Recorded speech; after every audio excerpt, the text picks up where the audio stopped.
Hello, hello, hello, everyone, with my friends. Welcome back to some more of the Great Ace Attorney Chronicles. So, if you haven't heard, I don't have work tomorrow, so that means extra long stream tonight. AKA, we're doing the investigation and part of the trial. We're doing two parts. We're going to get through two to be continued instead of only one, because I can do more than two. I don't have work in the morning, so therefore I can save a little extra time doing stuff. So, for the rest of the week, I don't know if I'm going to have any streams other than this week, but so there might be a stream tomorrow, there might be a stream Saturday. Other than that, don't know. But I'll see you guys probably again on Tuesday, which would be the next stream. So, I think we should hop right into the game. I'm really excited for this new episode. I don't know why I am. I just am. Let's get started, shall we?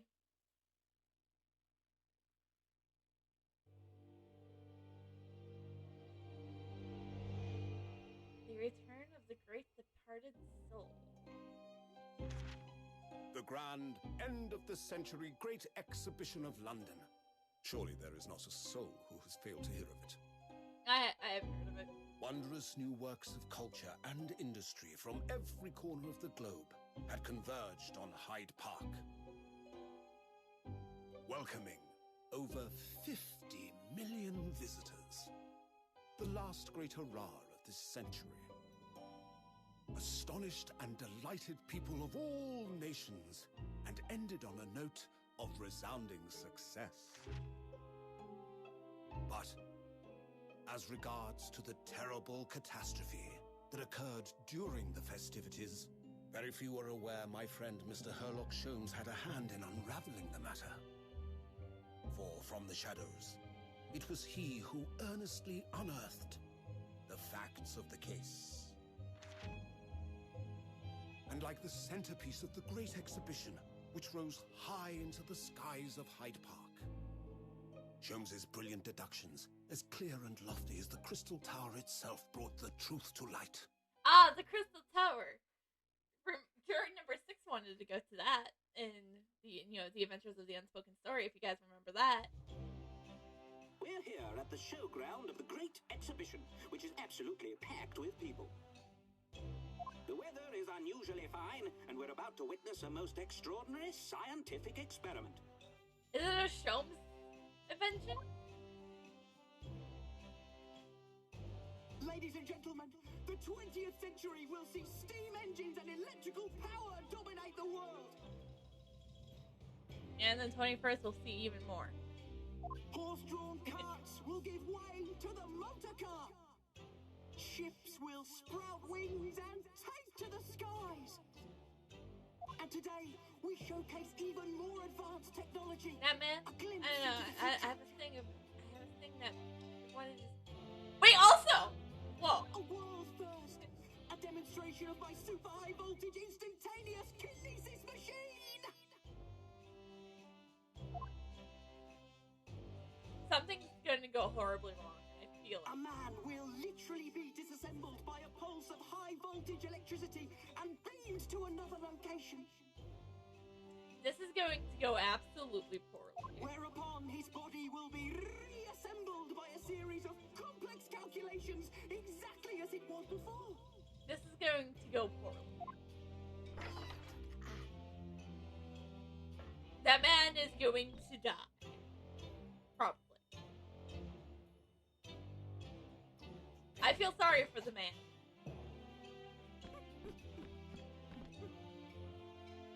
In but a few moments from now, these gentlemen will, in the blink of an eye, complete an incredible journey through the air.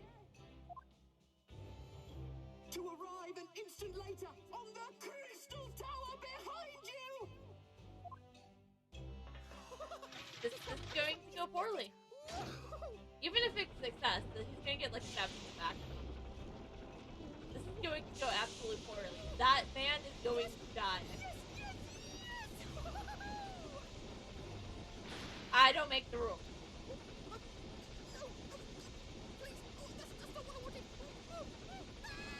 Many people are going to die, maybe.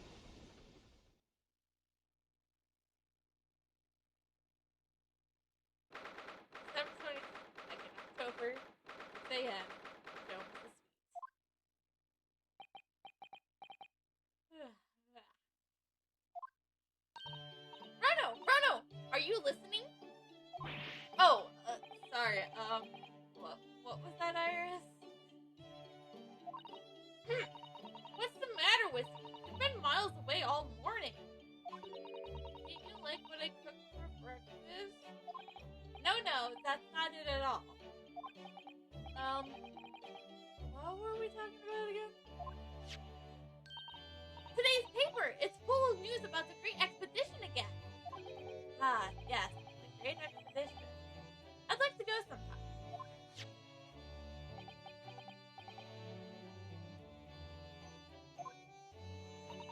You're really not your usual self today. You seem very down. Maybe because it's been a while, Iris. Don't you agree, Hurley? God damn it, Shums is depressed too! Did you say something? Iris? Oh gosh! You're even more down! Iris, you're the only one in good spirits today.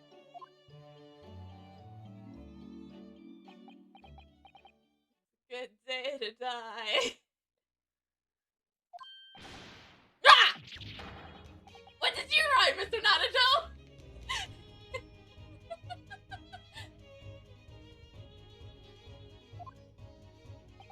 I've been here for about an hour or half an hour already. We had breakfast together.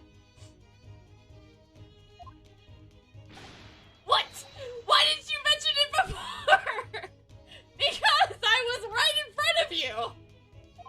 I, thought you might have known I was here, because breakfast. Iris, quite right. Clearly lacking in vine and some bit. So much so, didn't even notice your presence. Hey.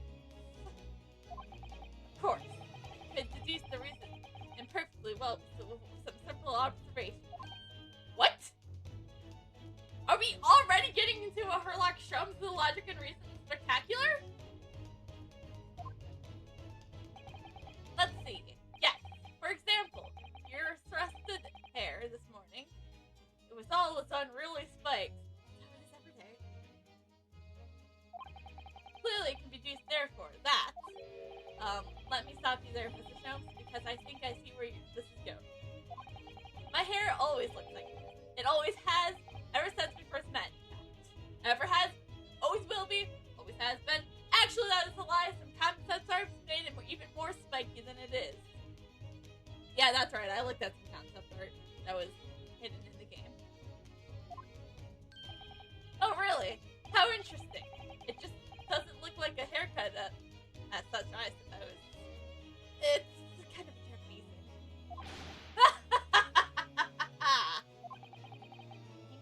Again.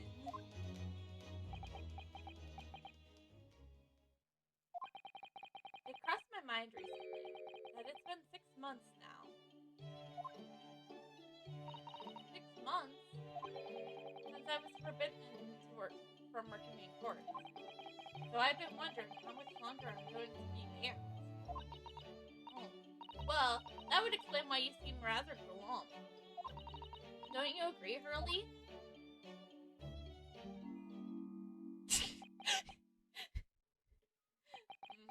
Did you say something, Iris? He's gonna notice me again and be like, what did you get here? Ah, back to moping.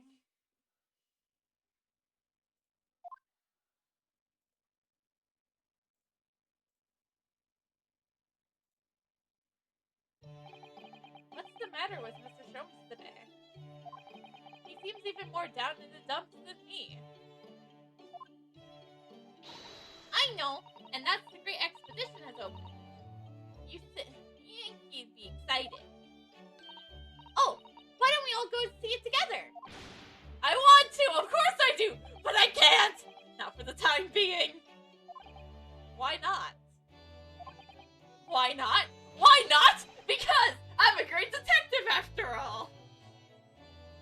Now you love to parade that title around, don't you, Sean? You are embroiled in some trickery case that you can't be distracted from. Is that it? I don't remember hearing that you were working on a case early.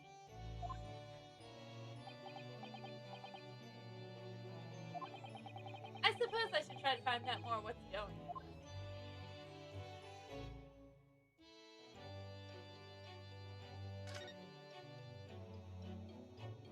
Events from 6 months ago.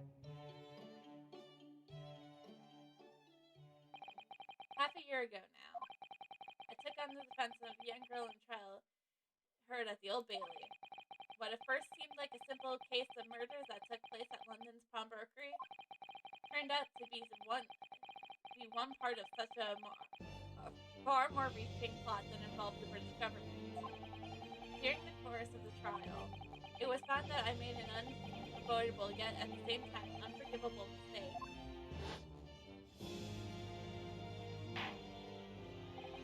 Words fail. The situation is utterly distorted. Mr. Nottingham. Yes, my lord!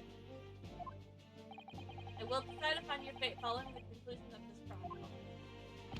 Of course, my lord.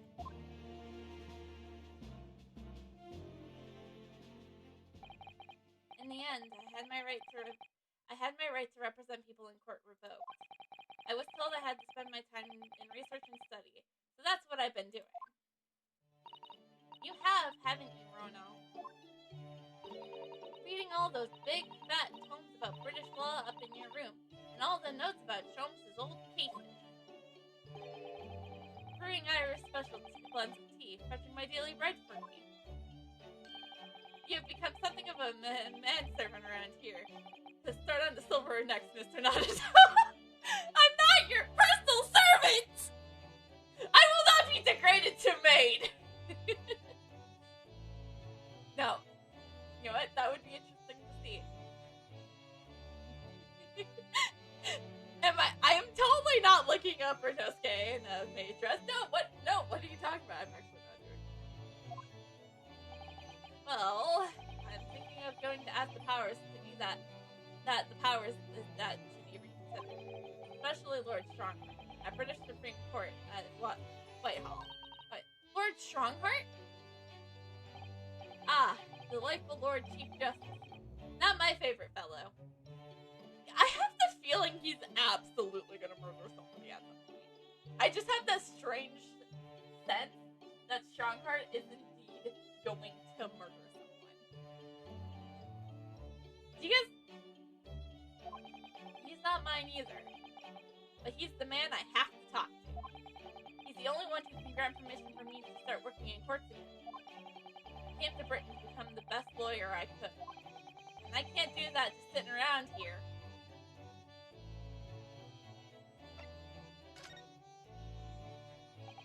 The whole of London has just been swept up in this great expedition, hasn't it? The most advanced science, the most modern technology, the finest works of art and feats of engineering. For the next 6 months, our capital will be showcasing these things. And the world will be watching. Oh, don't you know what I would like to do? I would like to look down on London from one of those lovely balloons. Look down on... Do you mean those things? Why? Yes, of course. They fly high in the sky and don't even need wings to do it. All you need is hot air. But how? How does hot air have to do with anything with flight? It makes no sense! I can't understand it at all. I'm just a poor lawyer boy who can't even do lawyering things. That's true of a lot of new scientific discoveries. Most people can't understand them at first. But in years' time, all these things will just be common knowledge. I don't understand the science behind it, though. Yeah. I suppose they might be. Mind you, some of the science being demonstrated seems very questionable.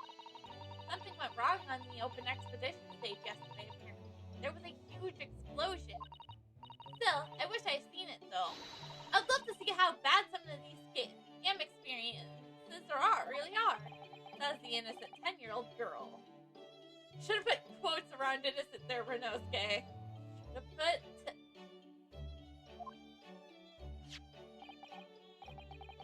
Here, every page of this paper carries some article or other about the Great Expedition. But the brighter things shine, the darker the shadows that are the case behind them. Personally, I find myself drawn to the darkness, too impenetrable. It's my proper atmosphere. Is that why you like to be gloomy so much? Great Expedition newspaper has been record. Well, it's just your nose camera. We can't be. Shadows and past behind. Is that a metaphorical way of referring to the back page of the paper? You know what that means! Examine. Every article on the front page is news about the Great Expedition. Public experience to demonstrate a brand new scientific idea, cultural exhibits from around the globe. It's also positive and hopeful about the coming century. We all must go see it properly before too long.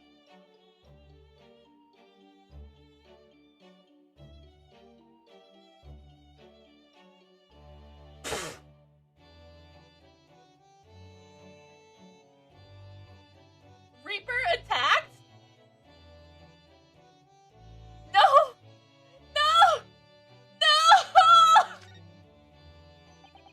So many glowing reports about the Great Expedition, and everything's going on there.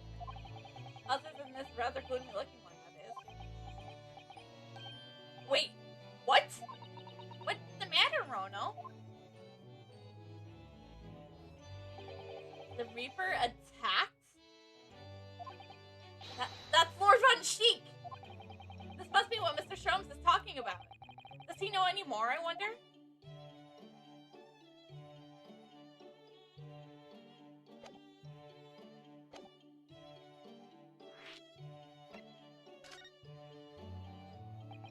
Are you investigating a particularly tricky case at the moment, Mr. Sholmes? You could say that, I suppose. Nothing more to add. That's not like you. What sort of case is it? Shh! Quiet, Mr. Natto. We must not discuss it here. You never know who might be listening. You're acting very strangely, Hurley. What do you mean, Iris? Well, usually, the more mysterious and complicated the case is, the better Hurley's mood. Ah. Is it really a case that's bothering you? Iris, please! You mustn't exercise your absolute powers of observation and deduction on me without invitation! Remember what I always say. Put yourself in the shoes of the individual about whom you're making deductions.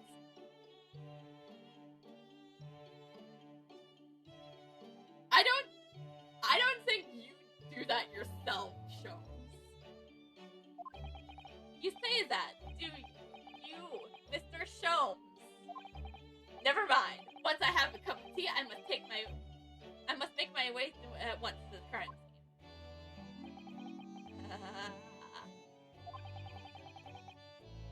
That was a deep sigh.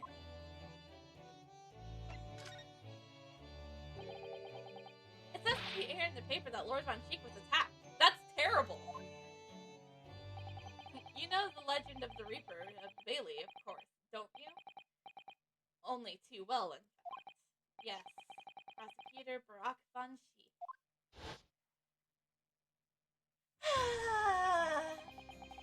They say if the Reaper is in the prosecution in the case, there's no salvation for whoever's in the dock.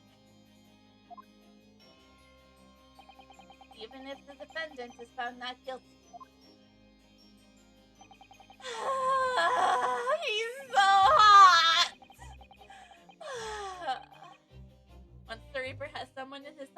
one way or another, that person's time left on this earth will be short. London's finest rogue always finds a way around the law. They'll stop at nothing to secure an acquittal at trial. Falsifying evidence, paying sham witnesses, threatening jurors, and bribing judges. But even such devious tactics as these cannot save them from the hands of the Reaper. As you experienced yourself, haven't you, Mr. Nintendo?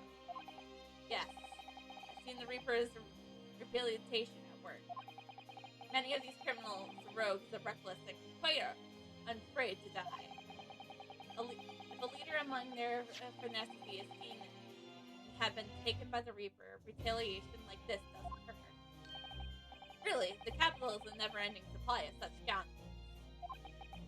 So, do you mean Lord Von Cheek has been attacked like this before? This isn't the first time? He's quite an accomplished combat, you know. He doesn't take these attacks lying down. Although, it seems his assailants were armed with guns this time. No! No! That means 2 of my loves were shot! And 1 of them died! Why does the bad things always happen to the hot ones?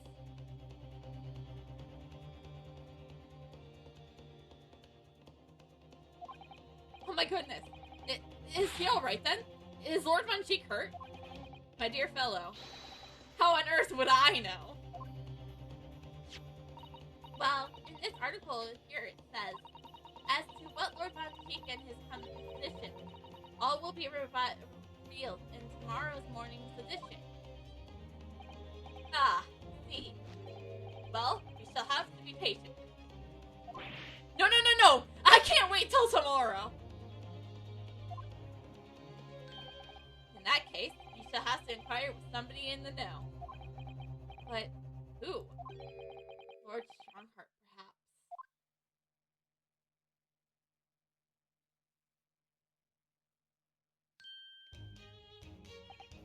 Well, I must be leaving. Yes, understood. See you later, Mr. Sholmes. Haha, you really are a shameless liar sometimes, my dear fellow.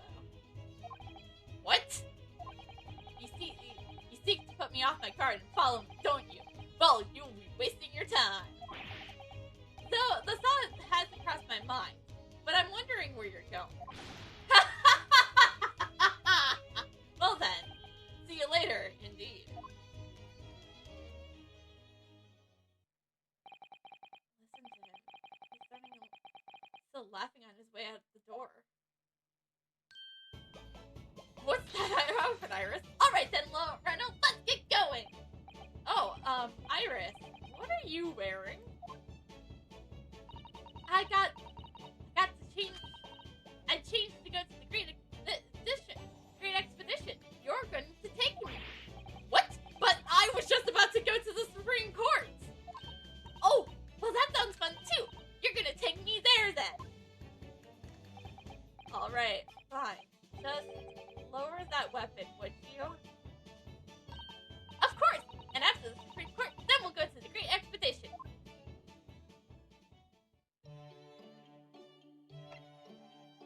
It's tradition! I didn't do it first, so we gotta do it now.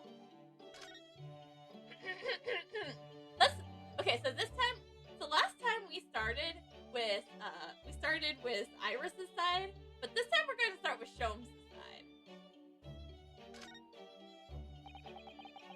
Every time I look at that machine, I can't help thinking what a monstrosity it is. What's it called again? The Great Anoscope.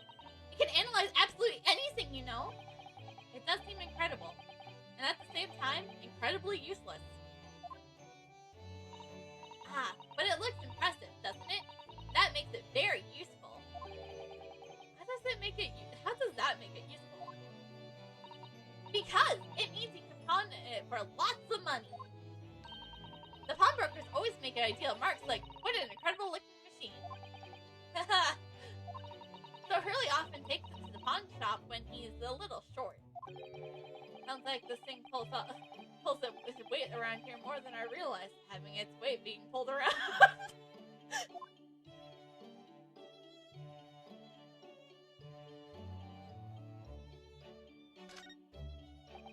Books, papers, scientific implements. These shelves are stuffed to the gauntlet. Miss Sato wouldn't be able to help herself if she was here. She can't stand the mess.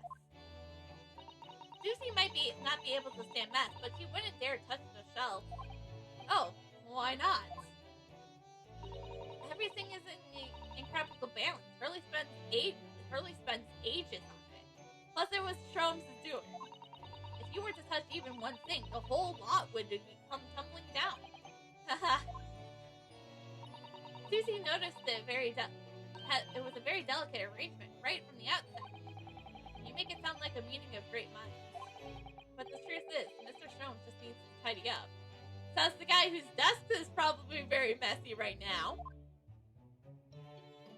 If we can have a chance to go to the office, we're going. Okay? It's a tradition. Ah, yes, Mr. Sholmes' faithful musical companion. Wasn't this violin made by somebody famous? Yes, it's a Stroganoff. I'm afraid you'll have to save up for 100 years before you can afford one, Rona. If I were to save up for 100 years, I wouldn't choose to buy a violin personally. Oh, what would you buy then? I really have no idea. I think I'll have to do something. I'll do it so I can find something out.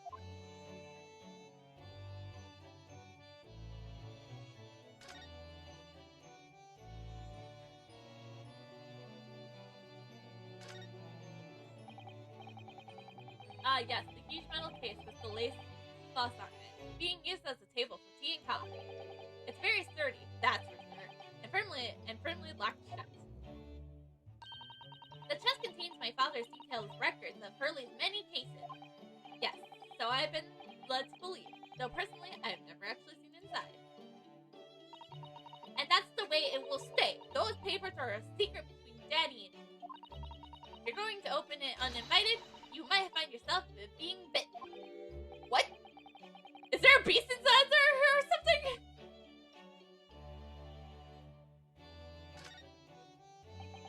I do love a good fire in your colder months. Watching the flames flicker and dancing about is so very relaxing. Cleaning out the chimney isn't so relaxing. No, getting covered in soot isn't my idea of fun.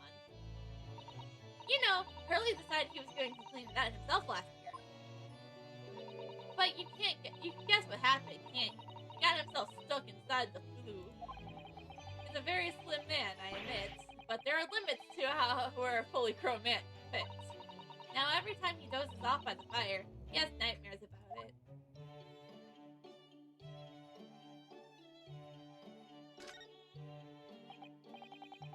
Oh, all these different pieces of evidence from cases that Mr. Sholmes has solved is very interesting. The trouble is, Hurley forgets things so quickly, he never remembers why these things are relevant.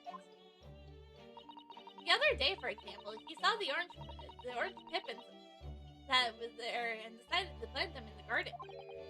Pips. Yeah, they're always spread. They all spread it now. We have 5 new little plants. Oh, well, I don't know what case they're from, but if Mr. Sholmes can get oranges to grow outside in England, he should change his profession. Now to Iris' side. Blackboard. Oh yes, this is where you note down your ideas, isn't it, Iris? What's in the meddling pot today? The blue carnival. Yes, it's from the case of stuff that Hurley solved ages ago. The stuff was of a precious stone. A carbonite is another name for a garnet, you see, especially if it's cut with a rounded top. Oh, really? And this garnet was blue, was it? Well, that's the thing. They usually are red. No blue garnet has ever been discovered. Oh. So who knows what the stolen gemstone actually was? That's the real mystery of the case. A proper Herlock Sholmes conundrum, huh?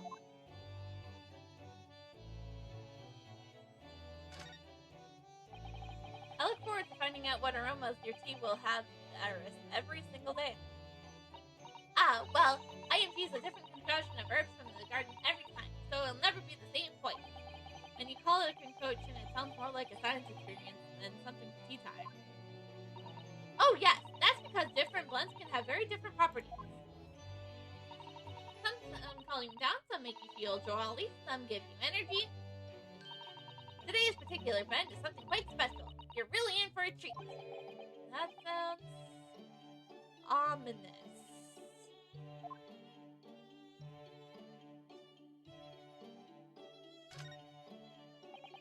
There are so many different bottles up on that charming little white shelf. Oh, so be careful, Arno. You mustn't try the contents of any of those bottles, even if you're hungry. I wouldn't do something stupid like that. I'm not a child, you know, he says to a child. Well, I wish I could say the same for Hurley. The other day, he polished off a whole bottle of one of my alkaloids. He what? This is coming from the man. We're talking about a man who once ate soap. He said he was hungry. I'll be extra careful.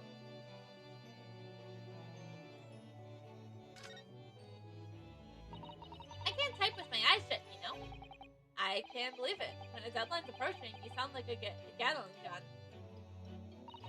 That reminds me of a dream I had the other day. It was such a funny one. It woke me, actually.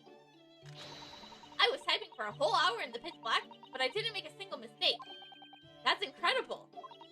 But then, when it got light, I found out that there was not any paper in the machine. Now I wonder if I actually been typing at all. I think you might just have fallen asleep on the job. Okay, so that's the suite. So let's see if we can move to our office. Yes. Tradition! Tony said, Natado is legal. Currently closed.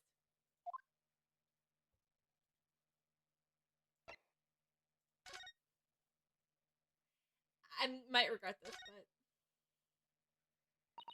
I'm so excited about the prospects of Natado. Anything consultancy opening again for business again. That's not what it's called. It's Natado's legal consultancy. I've done a lot of studying in the past 6 months, reading law texts and judicial reasons. I'm sure I'm a better lawyer now. I can't wait to start practicing again. Nothing's changed here at all, though, hasn't it? It's as though time is still here since Susie went back to Japan. I wanted to keep it ready for Miss Sato, in case she was able to return to Britain at any point. So I just left everything the way it was. Oh, I see. Right. And there was me thinking it's because you were the one, because the way you are, Bruno. You know, never bothering to tidy up, I mean.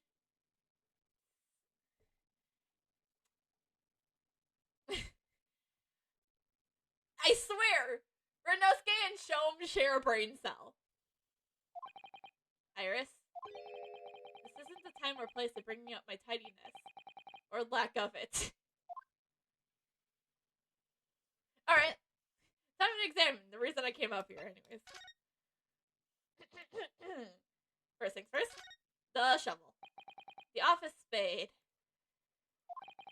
Now that Miss Sato's gone, the shovelers aren't represented to correct me.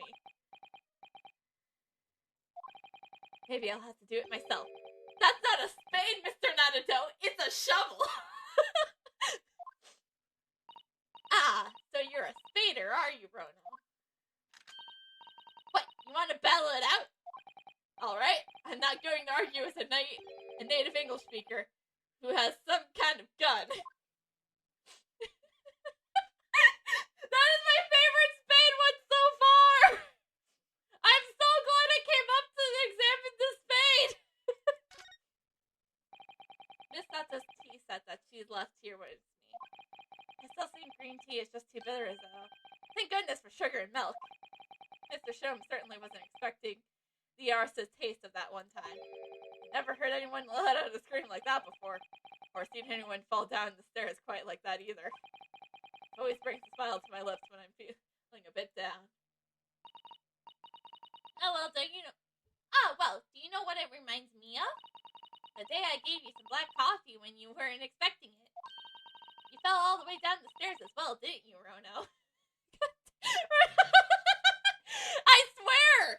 Renosuke and Sholmes share a brain cell.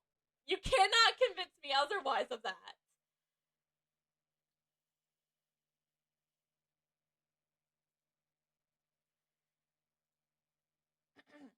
There's just one thing you can't do to me, and that is convince me that Sholmes and Renosuke share a brain cell. That they don't. Well, because I absolutely firmly believe it. Yes.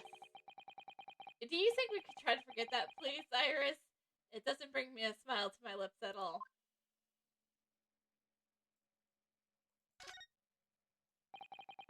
The kettle's gently simmering, always there on top of the stove as usual as well. It was kind of Misato to send some that Japanese tea. You really like it, don't you, Iris? But for me, it's the sound of stove and bubbling kettle that I like the most on the biting winter mornings.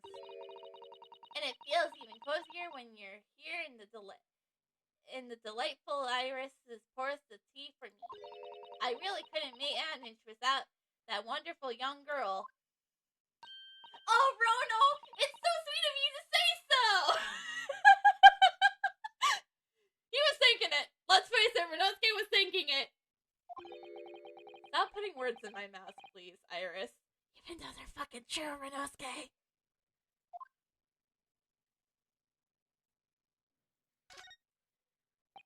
Now, at first glance, my desk here might look as though it's in a mess.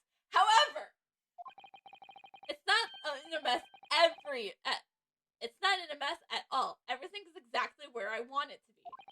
But whenever Misato looks at it, she'd put her hands on her hips and say, "Oh dear."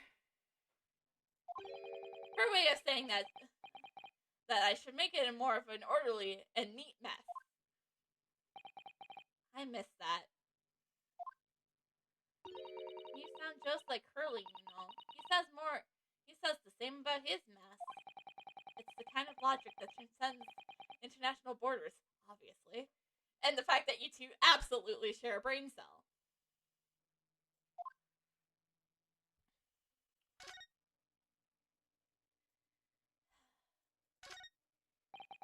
It's Misato's desk. I suppose it won't get used now that she's gone back to Japan. It'll just have to wait here patiently for its old friend to return. Even now, I sometimes find myself pouring a cup of tea for Susie by mistake. That explains why I sometimes find the steaming cup on her desk here. It tracks me every time. But it's one of your pranks, I see. It's no prank! I missed her!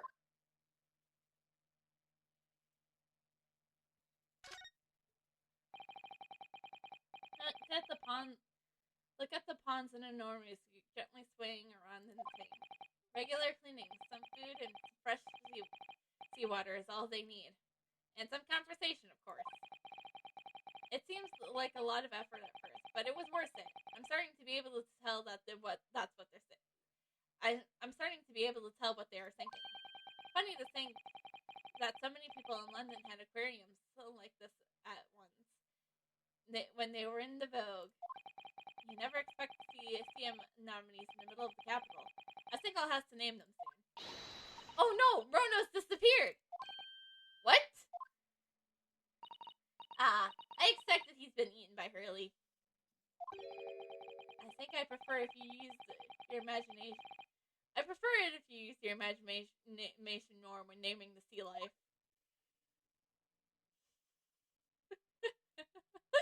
So she named them after everyone. I never did see what Misato's room was like. I could go in now, of course, but I don't dare. They say a young maiden's private chamber is the place of bittersweet secrets. Although from the laughter I used to hear when you would visit, I imagine it's mainly sweet. Oh, we used to have so much fun in Susie's room. She told me all sorts of interesting things about your country, you know. Oh, that's so sweet. Alright, Iris, let's talk about shit. Iris, have a quick look at this. Your lawyer armband. How many times have you shown me that, Rono? Oh, sorry. It's very important to me, that's all. I don't feel complete without it somehow if I'm not wearing it. Then maybe I should put him back in his... No, Rose. No, we keep him in Iris's homemade outfit because he looks very dapper in it. Well, personally, I think you should try wrapping some different things around your arm from time to time. Oh, really? Like what? Perhaps the pretzel. Pretzel? Renosky, please tell me you've never heard of a pretzel. I never heard of that word before. Well, I think it's a kind of a German defense lawyer. A German defense lawyer symbol. Interesting. Have to try wearing one sometime.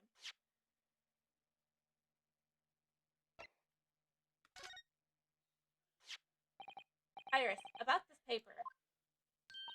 Oh, yes. It's all about the Great Expedition. I'm so excited about it. Once you're done what you need to do, we shall go together and explore. I don't know. It sounds like it could be quite dangerous. We wouldn't want to get caught in an explosion as we're walking around the showground. Oh, is that what you think is going to happen, is it? Alright, now that we're done with all this, now let's go. Let's adventure!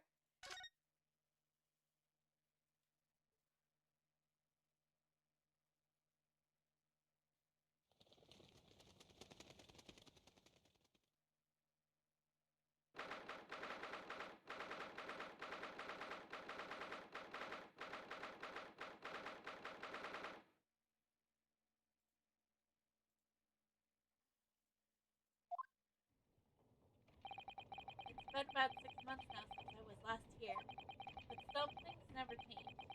Like the sense of foreboding I always seem to feel in this place.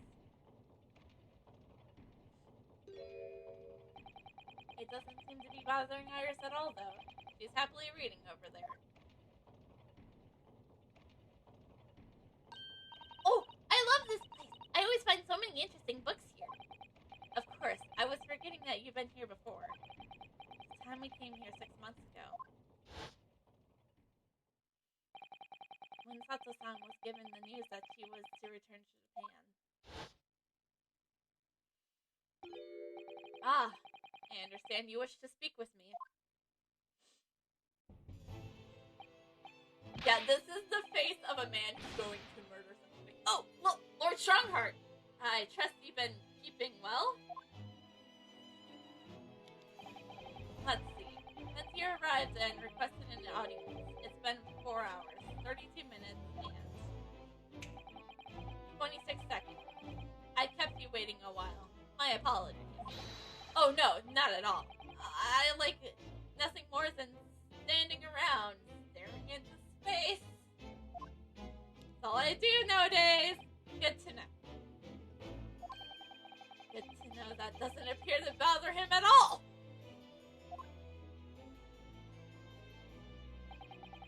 Mel Strongheart, Lord Chief Justice of London. He's the man who allowed me to start practicing as a defense lawyer when I arrived here in Britain as a student.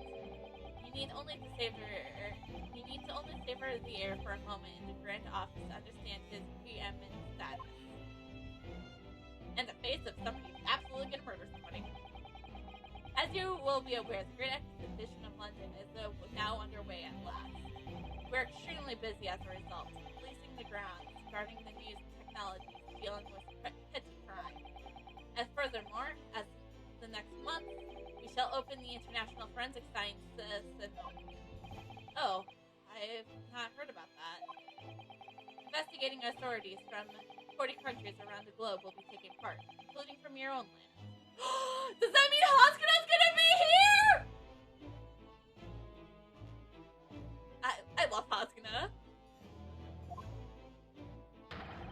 Forensic science is the future. The world must embrace it. As we are the hosting nation, I have much to do, and it's my highest priority. If others must be waiting for my attention as a result, so it be. Well, it's nice to know where I stand. So, you wish to consult with me? Of course. You can very well imagine what this is about. Thank you for agreeing to this meeting, my lord. I want to be allowed to start working as a defense lawyer again in court. That's what brought me here today. But actually, there's something else playing on my mind as it happens. Oh no? Just take a deep breath and come out with it.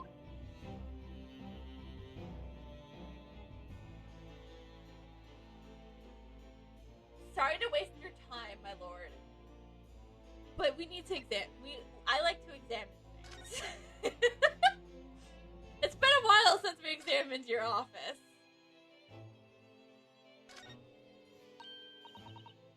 Oh, I just had a great idea! What is it? We could hide in one of these suits of armor and spy on the Watch Master and find out what he's really like. You know, see when he's gonna murder someone. I don't have much interest in what Lord Strongheart is really like, though. Rinosuke, he's absolutely gonna murder somebody, though. Oh, but please, it would be fun. You could see the inside. You could be inside the left one, and I'll go in the right. You really want to have a go in the suit of armor, don't you? Now you're making fun of me because I'm a child, aren't you? I wasn't making fun of you at all. I'd like to have a good go, too. But you know, that would be childish. You couldn't read all these books even if you were reincarnated 3 times over as a bookworm. Oh, I know. So much reading material. I'm so envious. Very envious. I have been running out of things to read recently. That's because you read so fast.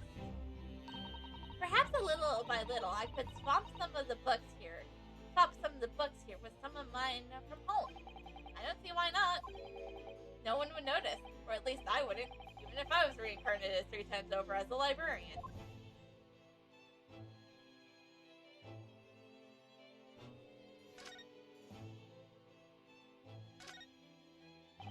The Lord Chief Justice steps. When you look at that, there's no mistaking Lord Strongheart's authority, is there? But the light from that window is far too bright. It'd be very bad for the eyes. I haven't thought of that. There are no curtains, that's for sure. What's more important? Having a desk with an air of authority, or having an eye of that works. I can't say you considered it. After all, my little office barely has any light to speak of. I haven't really seen my desk in a while. It's covered in a fucking mess in this game. Okay, so yeah, we covered everything. Alright, now we can speak. Sorry for wasting your time.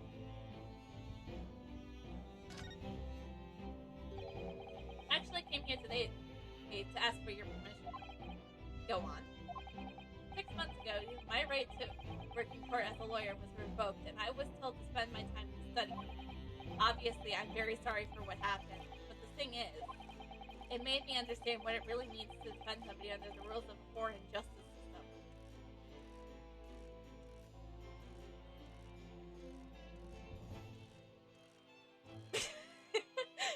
If you can't hear that, my phone's ringing. And I was like, that is a very particular time. And I desperately want to have another go. Please, permit me into the courtrooms again.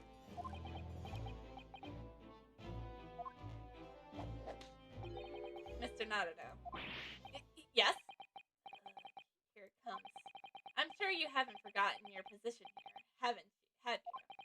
At best, you are a substitute for your compadre. This was never your intended role. Well, that's true. The Japanese government actually sent my best friend on this study tour, not me. It should have been Kazuma. He was so determined to bring change to our own judicial system at home. That was his calling.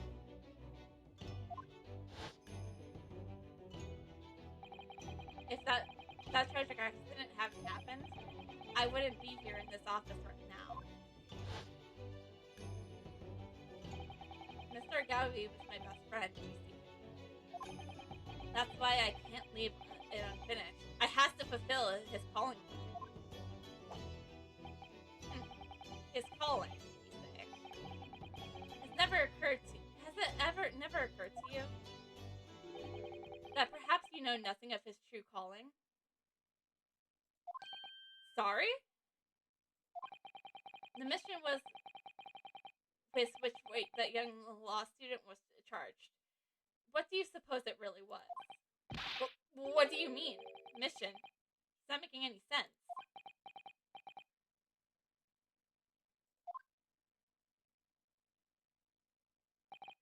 Never mind. I read all the reports you've submitted over the past 6 months. It's clear to me that you regret your actions and have been studiously obeying your revive instructions. Do you mean? As of this moment, I resign your license to practice law here in Great Britain. Thank you. Thank you so much. That's wonderful news, Rono. In fact, I believe I have the perfect case to mark your comeback. A curious affair. You'll consider it, I hope. Of course! Please tell me more!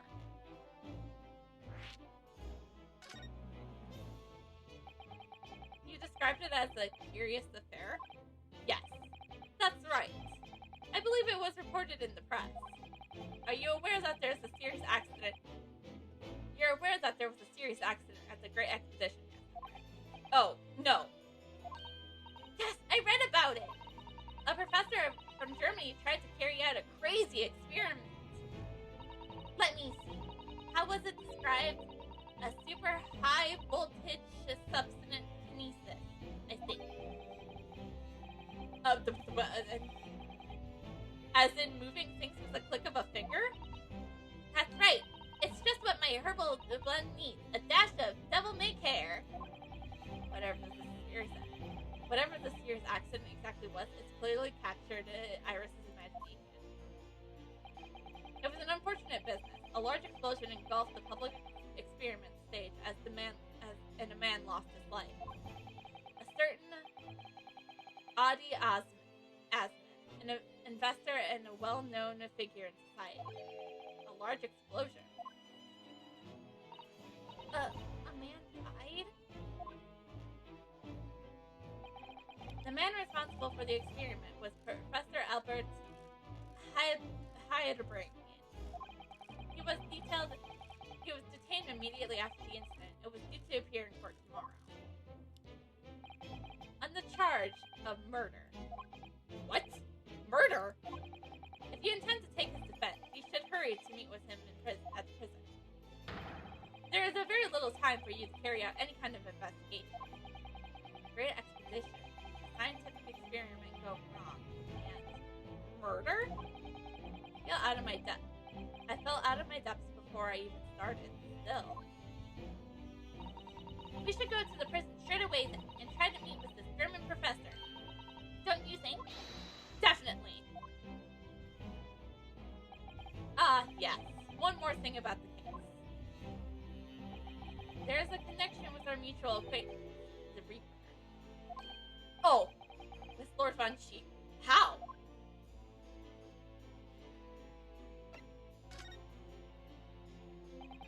All sorts of conferences have been taking place around the world to coincide with the Great Expedition.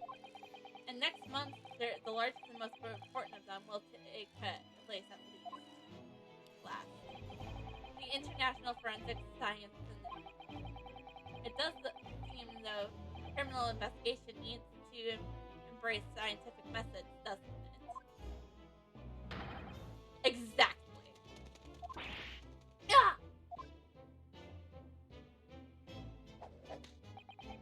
London, the global exponential culture science and wealth, now has a population exceeding 6 million. Sadly, crime in the capital is growing at a similarly startling rate. So impressive that we use the last scientific methods to investigate and resolve cases as efficiently as possible. Which is known as forensic science. Exactly! The future of police. Ah!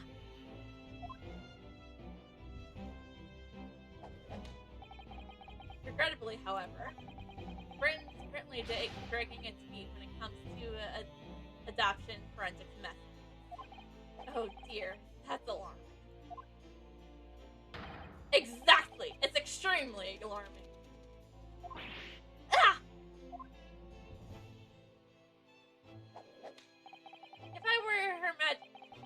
If I were Her Majesty's Attorney General, you could be sure, aren't you? The numbers of crimes committed and resolved in London would be very different to current figures. I can cite 12 solid arguments, 223 individual reasons to support my claim. Sorry? Well, as a way of apology for keeping you waiting early, I shall detail everyone now. What? I don't have time for that! Oh, how fascinating! It all began 15 years ago. I'm hearing probably...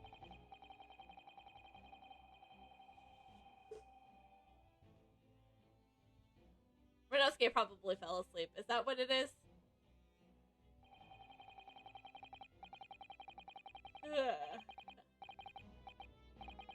And that's more or less sums up my feelings on the matter. The simplest terms, of course. Yeah, I heard nothing of that. Renosuke kind of fell asleep. Essentially, to formally establish forensic investigation division within Scotland Yard. That is my mission. Oh, right, yes, that's wonderful. Yep, I was paying attention the whole time. Exactly. Wonderful. Precisely what it will be. Iris is reading. Iris isn't paying attention at all. She's got her nose in another book now. Oh, is it over? Did you learn anything useful? Oh, I kind of dozed off. I actually drifted off for the most part. Surprisingly, earnest about forensic science. Forget you heard any of that. Okay, before we leave, I have some evidence to show you. By the way, Lord Strongheart, about this. The symbol of a defense lawyer in the Japanese judicial name. Oh, I didn't expect you knew that. We never accept foreign students before first researching the legal system of their home countries. But such trinkets are merely for show. The only true measure of your worth is your performance, of course. Yes, right. Okay, so we're not gonna talk about how it's Cosmos. Alright. Oh, that reminds me. Have you seen this? The report's overwhelmingly success of the Great Expedition. Of course. No, not that. The story on the back page. What story? The Reaper attacked. Ah, that. You enjoyed some victories in courts against my #1 prosecutor, have you not? Poor Mr. Reaper. What happened to him? He wasn't killed, was he? There's no need for concern. Lord Von Cheek would not be easily dispatched, I assure you. Can you tell us what happened? I really would love to know. Very well. If it interests you, it does. Strangely. He's so hot, and that's why it interests me. No, I'm talking about Von Cheek, not Strongheart. Like, I tell you this much: Lord Strongheart has the face of a man who will absolutely murder someone. Fortunately, Fortunately for Lord Von Cheek emerged from the attack unscathed. His 3 ruffians are no match for that man. He's a very capable fighter. But that's incredible. They were armed with guns. Why was he attacked, though? Do we know? It's related to the events that occurred a month ago. The leader of one of the capital criminal organizations was indicated and prosecuted by Von Cheek. You mean Mammoth the Guild? But that man was acquitted. I have no doubt large sum of money was involved behind it. Oh, wait, we were talking months ago. Oh, so Von Cheek has been in court. So this is not one Renosuke has been a part of. Large sum of money. A deplorable situation. Members of the jury were bribed. However, despite winning his freedom, the man in question met a dramatic end yesterday. But you're not suggesting that it was the work of the Reaper, surely? The victim henchman certainly seemed to think so. He was a man by the name of Ashman, Mr. Oddly Ashman.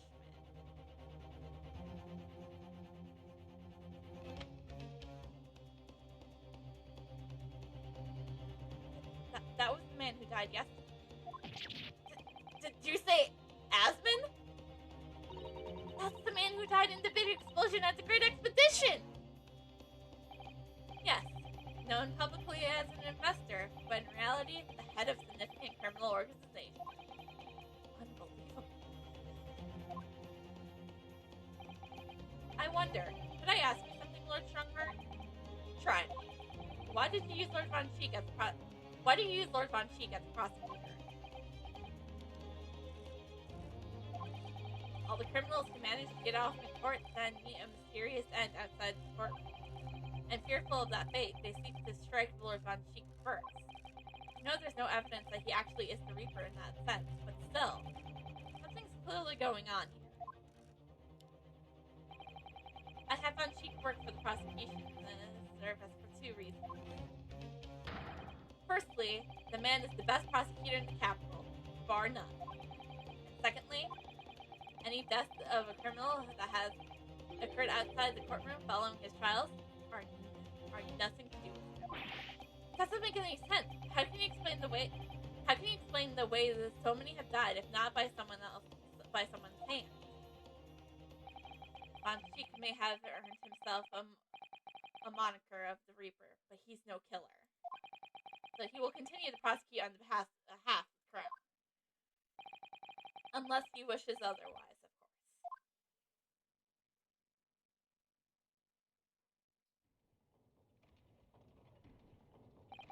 Well, I must be leaving for my next engagement. I'm already 11 hours and 16 minutes late. My colleagues might be starting to fidget. 11 hours late? That's quite something. That meeting has already been started when I arrived back here for this engagement with you. So lateness is inevitable. Time stops for no man. I'm sure it would stop for me during those 12 solid arguments. Those 12 solid arguments and 223 reasons. Oh yes, where would I find Lord Von Cheek now? I would assume that he's at his office. Right. Go ask him about the attack in person. I want to get this straight from the horse's mouth. Away with you now. I'm leaving Professor Hasbun's defense entirely in your hands. Of course, yes. Thank you very much, my lord.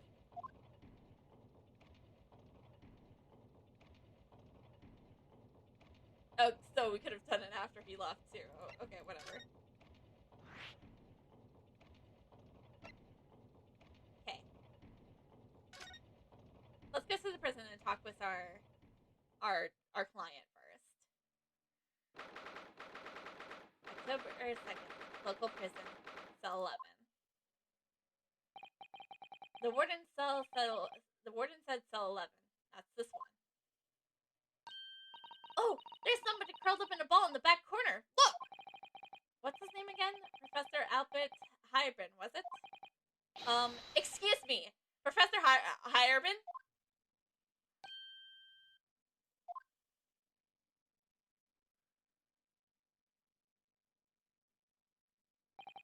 Who are you? I'm Renosuke Naruto. I'm a defense lawyer. A lawyer? Was it something I said? A lawyer, you say? Well, what would you be here? About the experiment? Are you going to defend my hypothesis? Your hypothesis? Sorry, I don't... Yes, the demonstration! That demonstration was... It was magnificently... Demonstration was... It was a known and known success by anyone's calculation. But despite that... Listen, no lawyer believes it's the science. It's explained. They all leave in high velocity.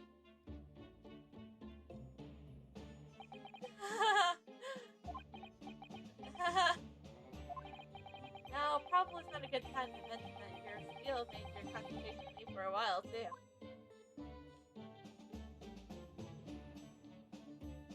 Let's start with presenting evidence. I love doing this shit. Fascinating, yes! In Japan, where I come from, this is a symbol of defense lawyer. Wearing it is very bracing, I find. Your words make some sense to me, but they're entirely illogical. What do you mean?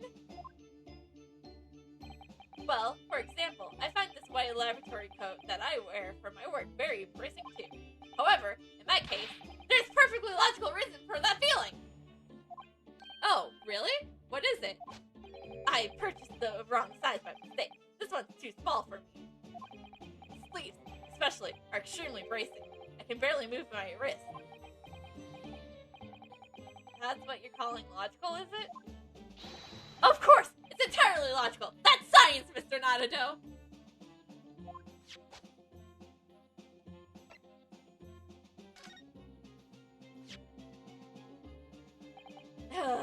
How could this have happened? You must feel awful. As well as the man losing his life, the Crystal Tower was greatly damaged, too. Oh, poor juror number 6! He'll never get to see the Crystal Tower in full glory now. I know what happened! It must have been that! That? The day before the demonstration, I had my usual meal of Frankfurts at the hotel restaurant. When I paid the bill, they gave me 3 shillings too much in change. But instead of saying anything, I just slipped the coins into my pocket. They're still there now! It's divine rehabilitation for my wrongdoing. That's what it is! For a scientist, he has some very illogical antidote. Wrong and illogical. Okay, now that we are done presenting evidence, let's first. You mentioned the demonstration yesterday. The papers had called it a spectacular failure. After all, the man died in the explosion, didn't he? Yes! You could interpret the results that way if you really wanted to. Well, I suppose in the strictest sense, the experience was a failure, but at the same time, it was a great success. You've lost me. I saw it with my own eyes, right there in front of me. Mr. Asmund was spontaneously dismembered. Until then, everything was going exactly as my calculations predicted. At that point, it should have been beamed into the Crystal Tower by an impetuous kinesis. However, the machine exploded and Mr. Asmund, in fact, perished. Yes, can't deny that part of the experiment was a failure. So what you're really saying is the large explosion that killed Mr. Asmund was an accident, correct?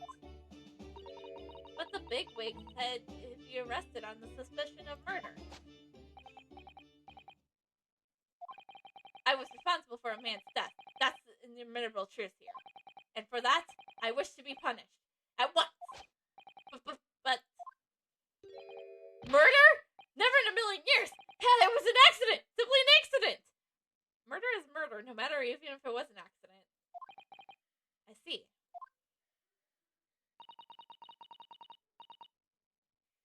Hurley and I were talking this morning, you know. He said the situation would change completely depending on whether it was treated as an accident or murder. How exactly?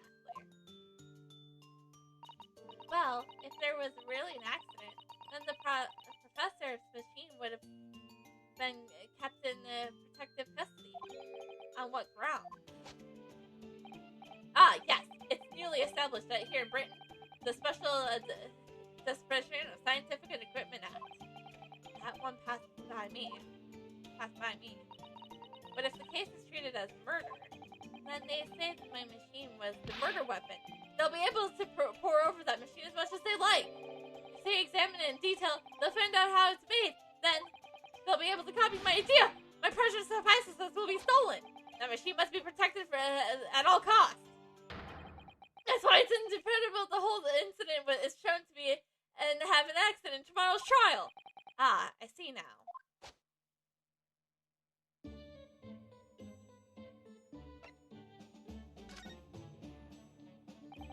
So in short, there was a terrible accident at the Great Expedition Showground yesterday. Yes! Or rather, no. The devil's in the details. Strictly speaking, there was a terrible explosion. Not the same to me. You weren't demonstrating a super high voltage, instantaneous kinesis, weren't you? How fascinating! The humans, like all matter, are made up of particles that are held together by electrical bonds. So it must be possible, using a sufficient high voltage, to break the bonds of them and break particles through space. That's in a nutshell. That's my idea, you see. That's my amazing hypothesis. Gosh, that's unimaginably high-level science. Oh, but dare to imagine it. Dare to dream such incredible technology. Just think, one moment I could be here in the cell, and the next, I could be in the Great Expedition again. Well, yes, that would be incredible. And the next, in the mere blink of an eye, I could be at the Great Persian Theater, say. The possibilities are endless. The whole world, the whole vast of our planet would be in first reach. So no more hiding in wardrobes on rocky seas for 50 days. I don't really see it. It like that. What do you mean, Iris? Well, if you could travel anywhere in the world instantly, the planet wouldn't really seem vast anymore, would it? I think it would feel like it had shrunk. My word! That's exactly right! What are the implications? What does this mean? Oops! That got Professor Bunny Brain really worried about the looks of it. Clearly, this is another case of just because you can doesn't mean you really should. I suppose. The point is, my calculations are flawless. The science works! But without a practical demonstration, it means nothing. And that always is the fly in the ornament. Because practical demonstrations cost a lot of money. Money that young scientists like you don't have. That's exactly it, yes! Hurley's always complaining about it. He says the government should invest more in science. Well, anyways, I bumped into him at the right time. I met the well-known investor, Mr. Asman, the victim who died in yesterday's terrible accident.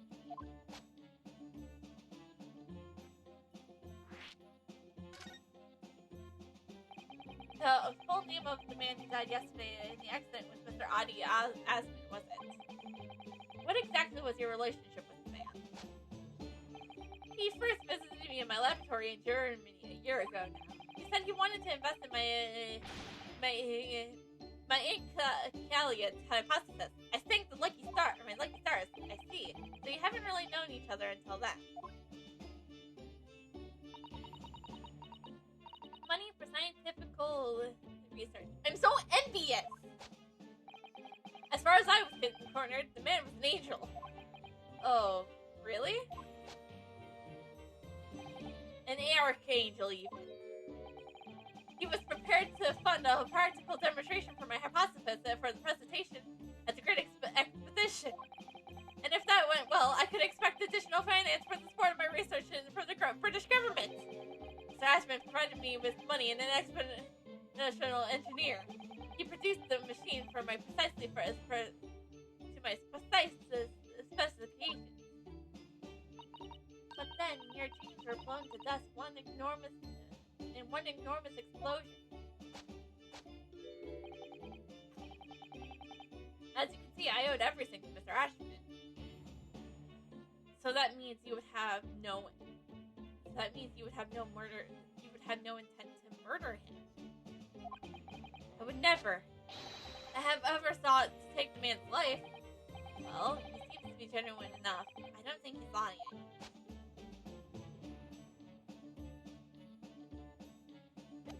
Okay, so I think that's all I can do. So I guess it's time to talk to Von Cheek.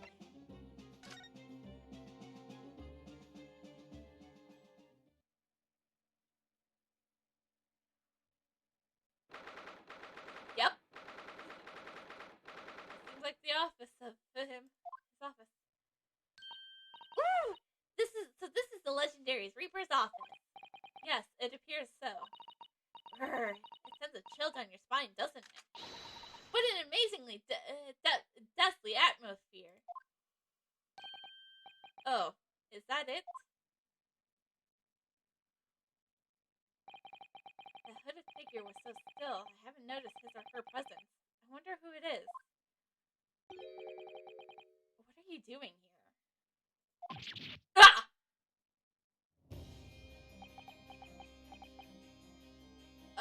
I came to talk to you. As welcoming as I thought you'd be. Actually, maybe even more so. Oh, I'm glad to see you're well. I am.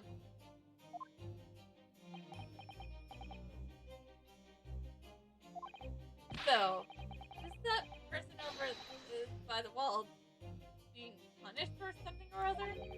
No punishment is taking place here. Oh. That's my apprentice, and he's sitting there of his own free will. I didn't know you had an apprentice. It must be the same person who was pictured here in the newspaper.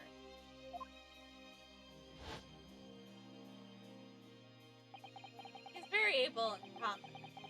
A requisite skill for anyone under my school age. Are you referring to the attacks on the Reaper that was reported in the paper? The Reaper? That's you dummy! I'd be interested to know what the Reaper's true identity is myself. Assuming, that is, such a fable being his general habits are great corporate. Are you seriously unaware? So first things first, I'm gonna shove evidence on your face. Because I love doing that. I know you've seen this around my arm before, but what is it exactly? It's the mark of a defense lawyer. In Japan, at least. What is your reasoning for showing it to a British prosecutor? Oh, well, I don't know, really. I just love showing evidence. I just love showing it to people. I can understand, at least. There's a merit in reminding yourself of who helped you become what you are today. Oh. But that is a personal matter. Something you may want to keep close at all times. Not something to flaunt. No. I suppose not. Thank you for understanding, though. Woo! Achievement!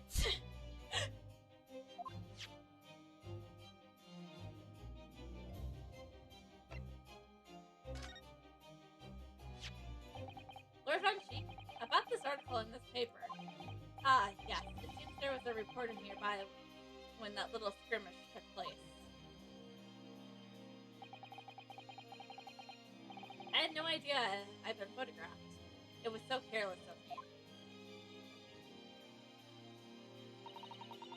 It looks as though if it was taken after the people who attacked you have run away, though. Rest assured, the police have already apprehended every last one. But there was someone else fighting alongside you, it seems. I think it's the same man who's sitting over there as we speak, isn't it? As I mentioned already, he is my apprentice. Perhaps you could tell us a little more about him.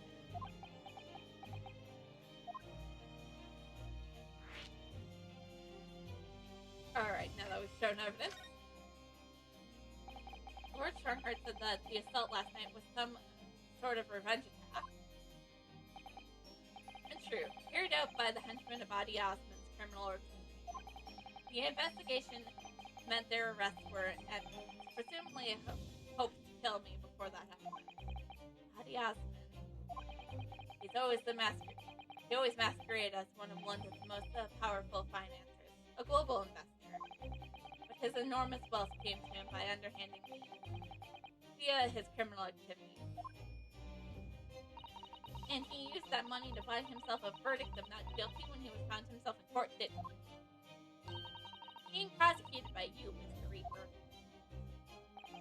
But the man got his confirmed juice yesterday, in the extraordinary circumstances. It was the most unusual cause of death. I know about that. It was that super high voltage kinesis gone wrong. Mr. Asman died when the demonstration of the public extermination stage in the end in that enormous explosion. Correct. And you think I have some kind of divine ability to cause an accident like that to happen, do you? Well, no, that does seem a little far-fetched. This man really is the Fabled Reaper, then he has to be innocent of this particular death at least. It's strange how it has worked out, isn't it? I mean, what was he taking on the prosecution, the professor's defense for trial? Iris, we were not supposed to let the those two know! I don't know which one's gonna be taking the prosecution tomorrow! What? Going to be defending him? Oh, yes, that's right. No, I barely know the man's name yet, to be honest.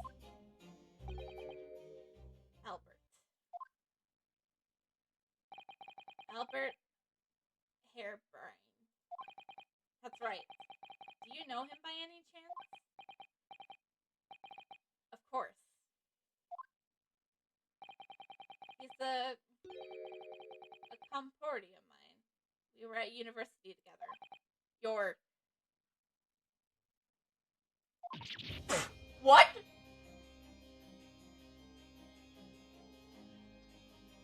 Anyways.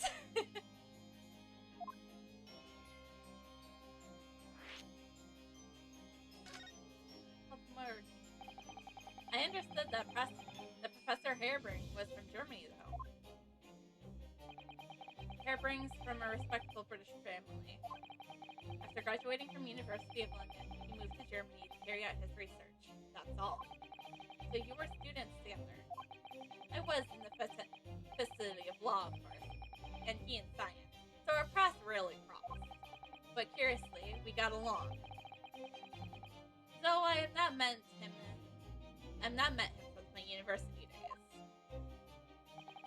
I certainly did not expect our next encounter to take this form.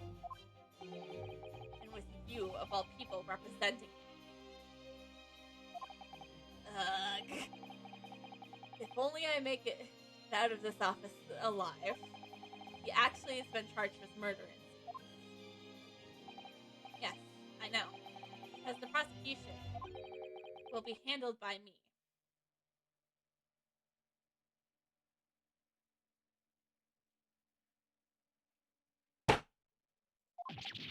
By you? If only I make it out of this office alive. But you made it sound as if you and the professor have been friends. We are friends. It is true. Then why would you do this? If the Reaper is the prosecutor, there's nothing anyone can do to save him. He's doomed.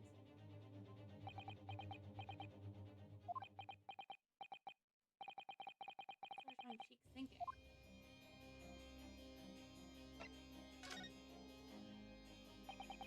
do you mean by what you said before? If you'd like to know the Reaper's true identity, does that mean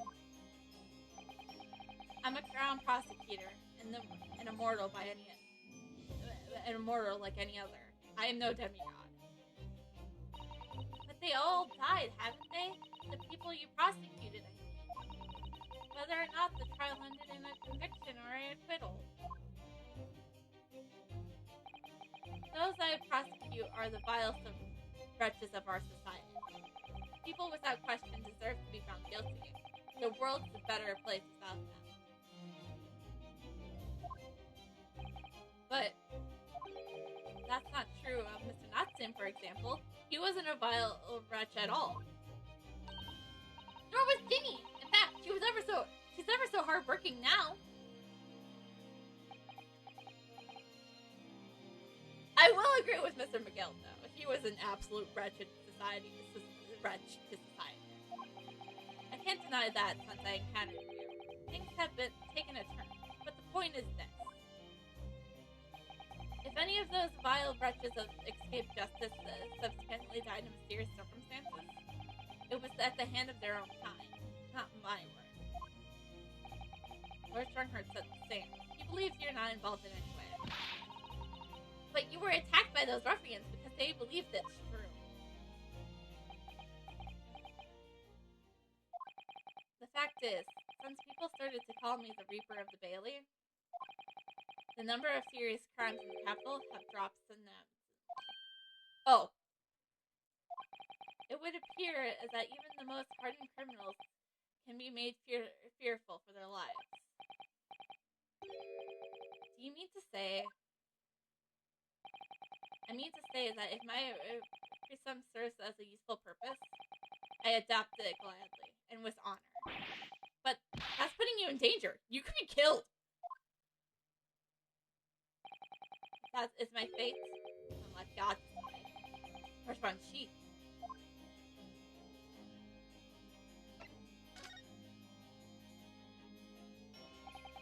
He's my tutor to become a prosecutor. So you could say he's my apprentice, I suppose. Ah! Like how you are to Hurley then, Rono. I don't remember taking an apprenticeship with a great detective. He's currently compiling a report about last night's attack. Looks like he's wearing some kind of mask. On Lord Strongheart's orders. Nobody knows the man's face, or indeed his identity. But why would you agree to take such a clearly suspicious individual? Lord Strongheart's orders again. He's not one for meaningless folly. There would be a good reason for his actions. I hope you're right.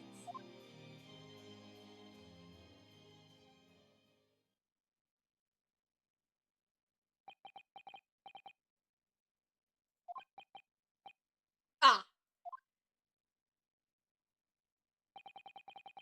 Is the task complete? Good. In that case, you can call away all beliefs. Briefs.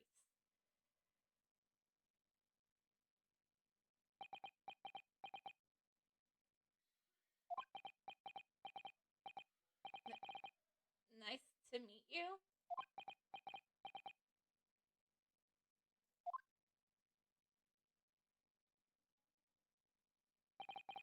Back to work again. That was really strange stuff. I never met the man before. I didn't even know he existed, and yet somehow it didn't feel like our first encounter. Don't bother trying to converse with him. He says nothing to anyone from outside this office. Lord Strongheart has strictly forbidden it. Oh, I see. Why are you so interested in my apprentice, anyways? Oh, no, I mean, sorry, I didn't mean to. The way he stood there so casually, yet with that flawless posture.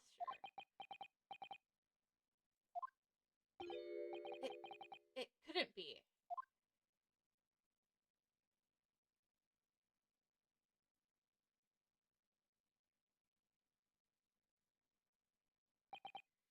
Yes. There's something I've been meaning to ask you. Oh, what is that? Omnipotence man. Is he faring well? Sorry? The one arrested twice in the session 6 months ago. With the stoop and the mustache. The jitters. Ah! Mr. Natson, you mean. I'm not very sure he'd be pleased to find out you identified him from that list, Rono. He's fine, thank you. In fact, I received a letter from him by international post only the other day. I see.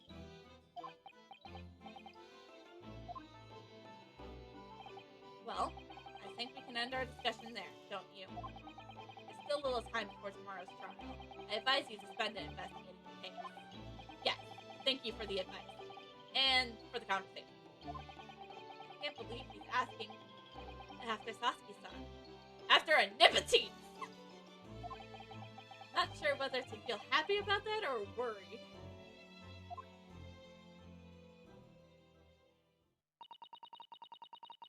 I never imagined that Mr. Reaper would be friends with a mad scientist, did you? That's a true turn up for the books. A mad scientist. You mean Professor Herobrine?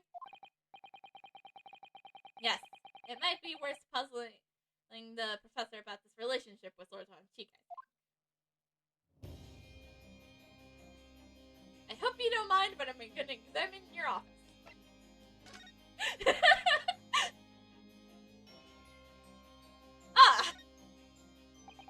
Look at all those collections of hallowed chalices and bottles neatly lined up there. My hallowed bottles are filled with the essence of my finest grapes from the finest wine vineyards I visit. And I personally oversee these chalices being made by the finest crystal craftsmen in the world. And yet, you throw them around in court like they were worthless. Yes, because this symbol is so imaginably and repeatedly wide of the mark sometimes. Oh, I'm sorry about that. Before you open your mouth next time, you should consider that poor Arcean whose work you defiled. So, it's my fault. Silly me, however could I thought otherwise?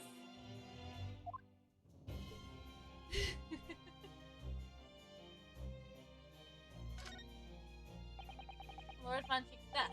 Look, it's so stylish. And that's the marble chest set beside it. Chest. That's the Western version of our Japanese Soji game, isn't it? You know, I'm actually quite good at Soji's problems. Oh, really? You probably like chess problems in that case. I would love to challenge Lord Von Cheek sometime. To the shogi problems. If you only really want to challenge yourself, you can always do that at your own house, at home.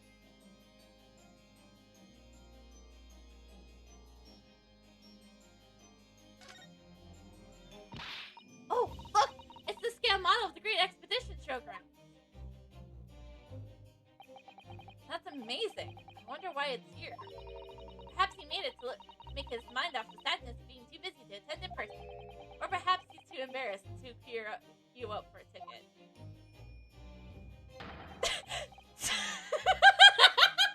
Surely it's obvious that I'm using it as an investigation aid.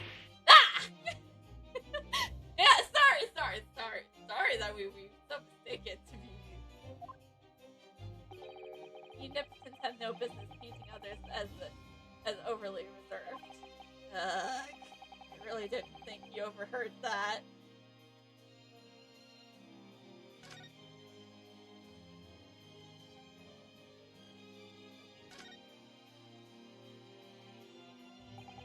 That portrait really dominates the room, doesn't it? It's a very majestic outfit and pose, but sadly, whoever painted it didn't do a very good job of capturing Lord Von Cheek's facial features. Yes, here artist has exaggerated the subject handsomeness, I think. He does look so dashing in that portrait. I could look at that portrait all day.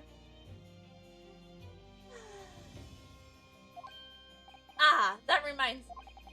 Here, Emperor Napoleon of France ordered artists to make him look more attractive when they painted him. How vain. That really is not an attractive quality in a person, is it? A portrait does not... That portrait does not depict me. Surely that's immediately obvious. Oh, then who is it?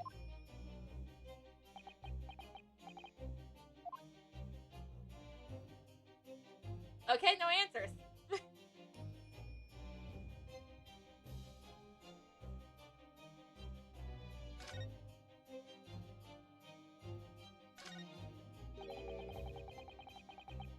Look at all those ancient casts lining the wall.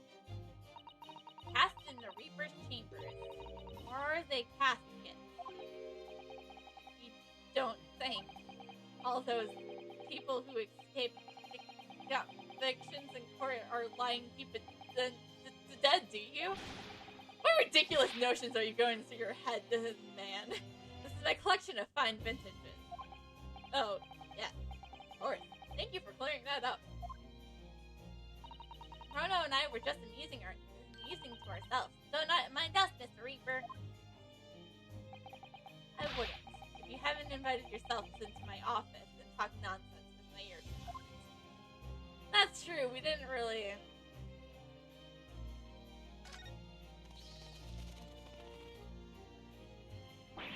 Whoa! They were bats! Yes, the Reaper's familiars, I expect. But what about the mute man in the dark cloak? I thought he was the familiar. Not just the flying kind. He must be a dear friend. A dear friend of Mr. Reaper. I think the familiar idea is more likely. Clearly, though, either way.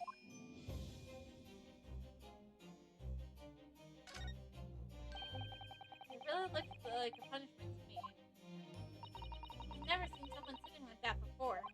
He hasn't moved a muscle since we arrived. Do you think perhaps he's dead? If he was dead, Rono, he wouldn't be sitting up, would he? Well, anyways, dead or alive, he's not overly approachable, is he? I don't think he's going to talk to us. He's not dead.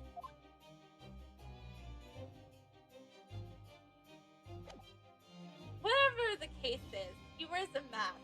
So you know what that means. If he ever unreleases his mask, he's gotta be hot.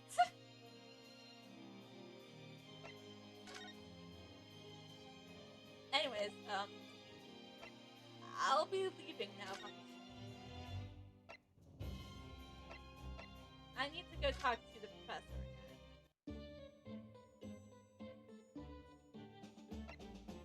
again. Nope.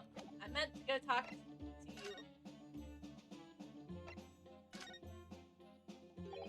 I understood Lord Franchique is a friend of yours from your university days. Yes, that's right. He was studying law whilst I was studying science. Well, what was he like back then? A good question. An amazing, gentlemanly, and all-around nice fellow, really. Sorry, I think you misheard me. I'm talking about the cold-hearted, mercilessly prosecutor Brock Von Sheep. What was he like when he was at university? Talking about a leading question, Bruno. As I said, an amusing and extremely pleasant gentleman. After all, he's the little darling of the Von Sheep family, with all the great aristocrats' origins. I didn't realize he had such a quite noble blood. Little darling? It was a bit of a shock when I came back to Britain and learned that what he'd become. The Reaper of the Bailey, no less. Yes, that's right. I did hear, though, that there was a very big event in his life that completely changed his life after graduation. Really? What sort of event?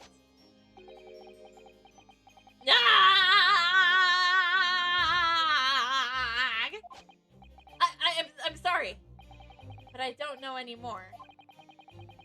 I wasn't in the country at the time. I was in Germany already.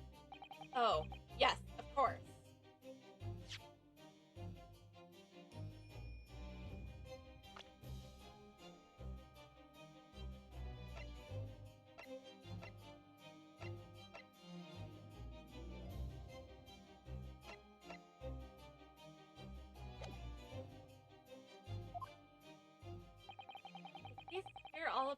If you've heard all about the Reaper, I really don't have the heart to tell him Lord Von Cheek will be the prosecutor in court tomorrow.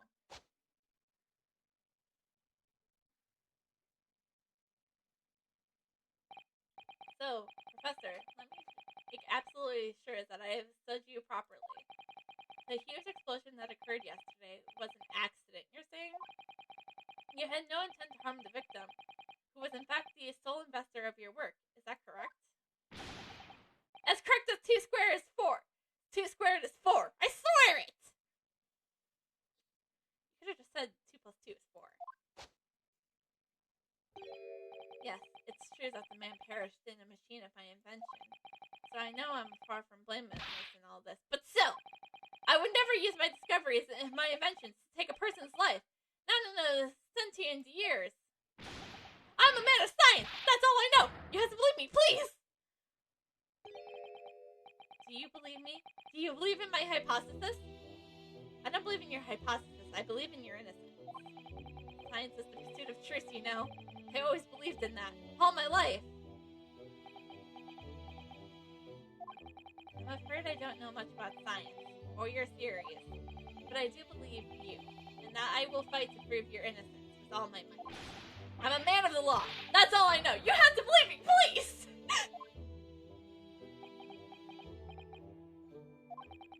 When I went to live in Germany after I graduated, I learned something very important. Nationality, class, lineage, none of that matters. As long as you try your hardest, you can achieve anything. Thank you for that, Professor. And thank you in advance for defending me tomorrow in court. Alright, Rono. It's time. Time to visit the Great Expedition. Sorry? Well, that's where the incident happened, isn't it?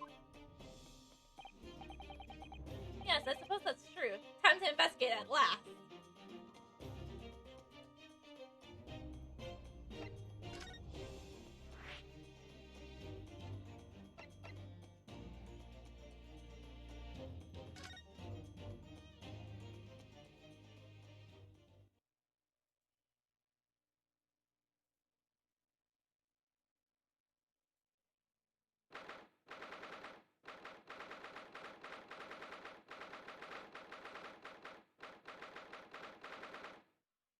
Foot of the Crystal Tower. Ugh. The showgrounds are a little too big for my liking.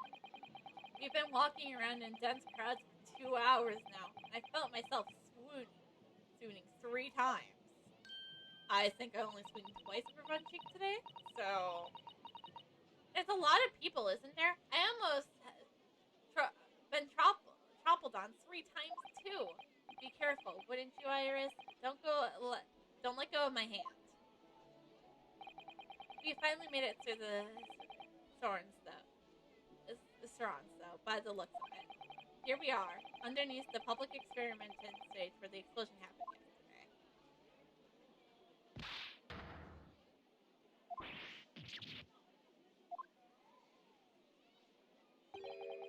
What's that? I can hear voices from up on the stage. It sounds like an argument.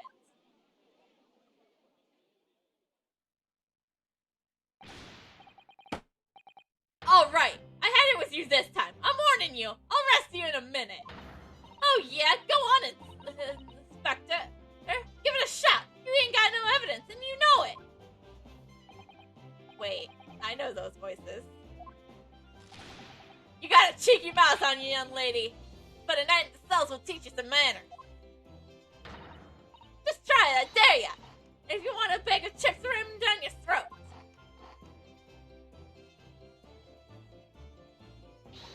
Yo-hoo! Grexy! What are you doing up there?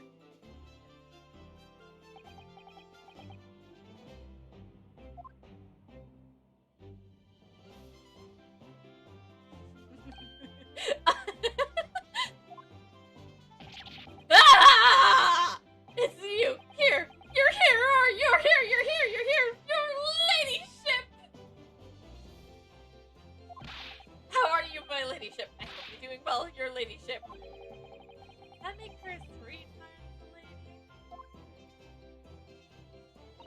I'm not well at all. I'm far too busy everywhere. I wanted to ride it in a balloon, but there is a 3-hour queue. Unbelievable! I'll go ahead and have a word for you at once, your ladyship. You'll be flying high as the kite in no time once I pull some strings for you.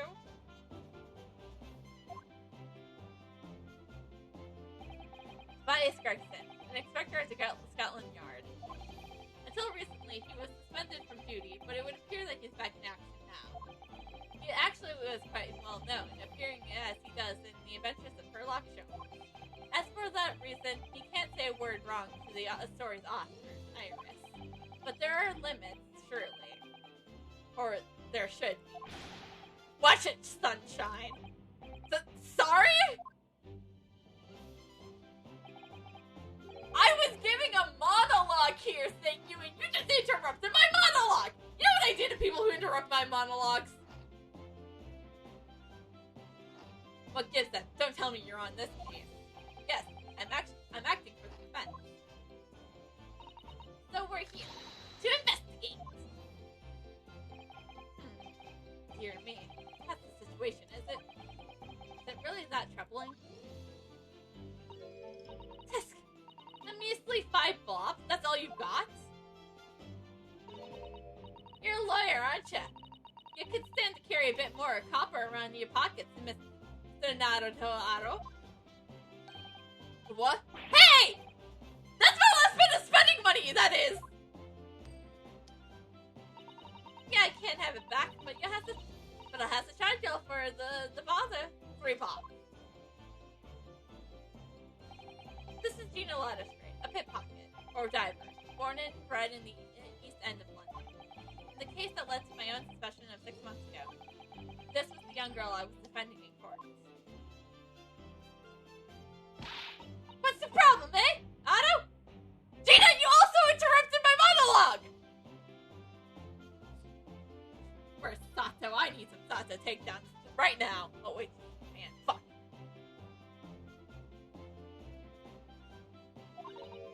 Diver? Pickpocket? What's all the name calling? I was giving the people a description of who you were, Gina. You want to beg a chips right down your throat and all that, do you? I thought you were proud to be a diver, Gina. You were just arguing with Inspector Gregson about it, weren't you? I assumed you've been up to your usual tricks here in the showgrounds. That ain't no way to talk to a lady, Otto. Half a year's gone is a long time. People can change. I'm an apprentice now, learning to be a Scotland Yard detective. So you have to call me what everyone else does. It's Inspector Latterstreet now. Inspector? That badge is homemade, surely.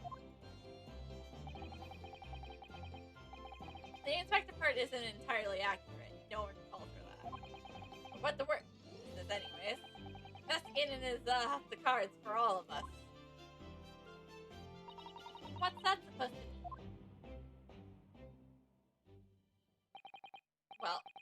Well, I'll be back up top. You hold the fort down here, alright? Right. So.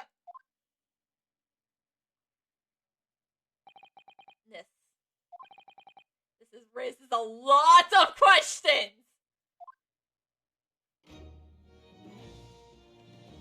Before we begin anything, I must investigate.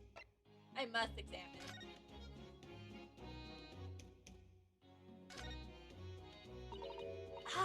That looks as though somebody dropped something behind the tree just here. Dropped? Or hid? What is this? Some part of a machine that exploded? Maybe. It could have fallen from the platform above the blast, perhaps. What's the guys going on here? Oh, nothing! I think I'll hang on to this, just in case.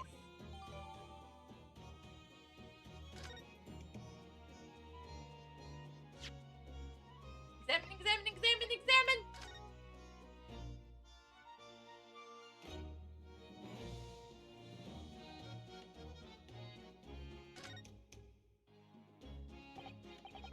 There's some sort of lever here. It's a crossbow! What is this? It looks like a cross between a bow and a gun. It's called a crossbow. I think it's probably used for the same thing, too.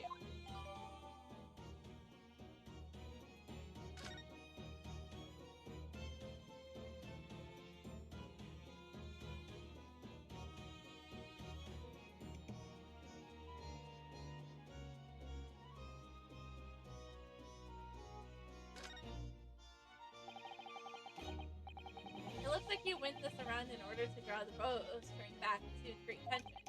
You must be able to fire arrows with a huge amount of force using this device then. In fact, I would imagine it's far more accurate and powerful than a Japanese longbow. I really have no idea what I was picking up when I spotted it at the exhibit ground.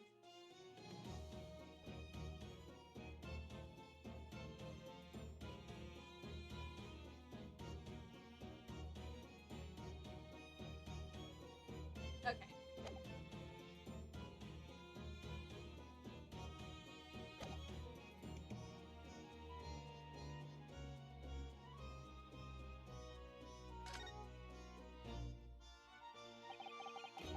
The Crystal Tower, a certainly apt name.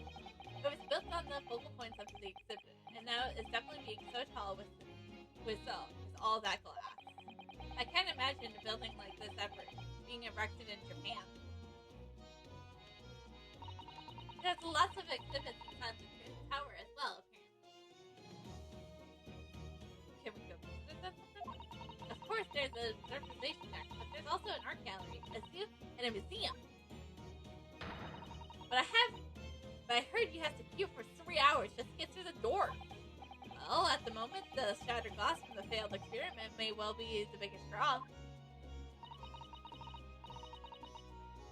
And thanks to that accident, the whole tower is shut. Suddenly, it's not the Crystal Tower anymore, but the Crystal Glass Tower. Apparently, everyone's talking about the sky is to look down on the disaster area from instead. But there's 3 hours here to go up in the balloon now. Londoners must be very patient people.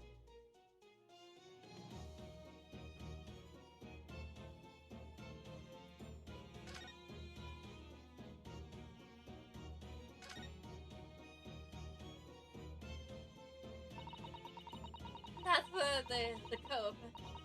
The cove ended up after the instant kinesis, or whatever they call it, dead, of course.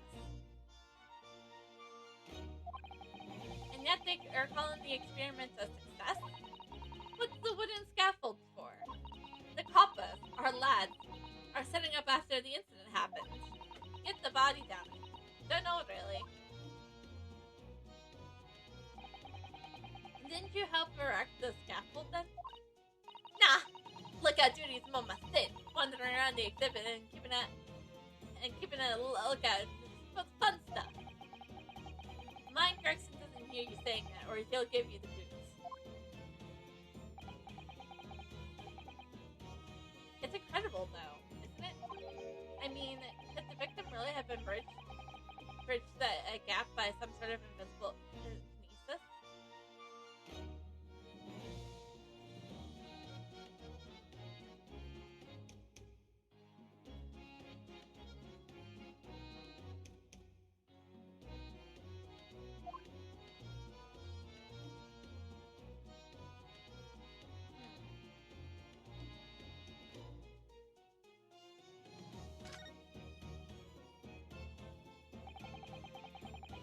This platform must have been set up for the experiment, I suppose. It's very high up. About 30 feet above the ground.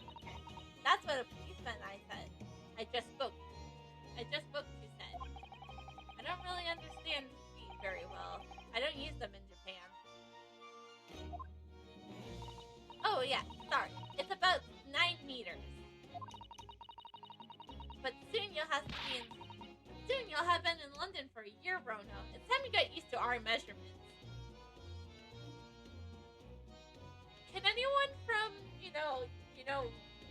London tell us if you... Because don't you guys use the metric system in London, in Britain, in the UK? Isn't that the case? I guess they were I just think they're making this up just so that, because they realized that, us silly Americans play this game.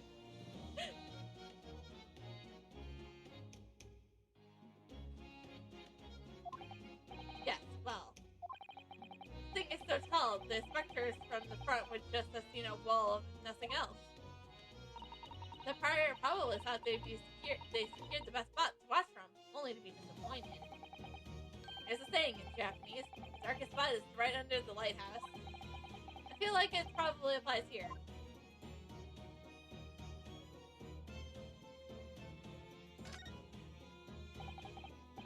For some reason, the grounds look damaged in this spot. Look. Almost as there was a fire here or something. Yes, if you look closely, there's some scattered ash and burnt embers, too. Well, I suppose there was a big explosion just above here. People probably just wouldn't bet an eyelid for a small fire like that.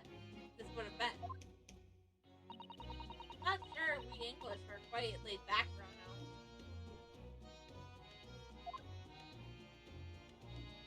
Okay.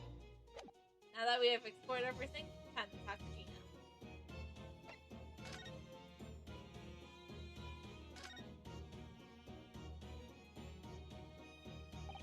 It was 8 months ago now that I first encountered Gina, in connection with the case I was working on. At the time, she was living in the East End with a group of other orphans. She helped all of them survive by pickpocketing, but then she got embroiled in a murder. I had a lot of time to think in prison. I realized that I couldn't go on like what I was. The diamond weren't working out. Oh, I'm so pleased to hear it, Ginny. Well done! So, you went from being a pickpocket to a detective? You got it. Good. In it? Inspector Lattistrate. Sounds like something that was books, eh? Talk about a sea change. And then there's Iris's old man. Iris's father, you mean? Yeah, I promised her, didn't I? I decided to get to the police forces around the world, pull out all the stuff I was looking for. Yeah, we don't need to talk about what happened with her father. Yeah. Gina, a word, please. On front of Iris, I don't have the heart to tell her that, I was accused of murdering her father. Just a small promise, then. Nothing serious.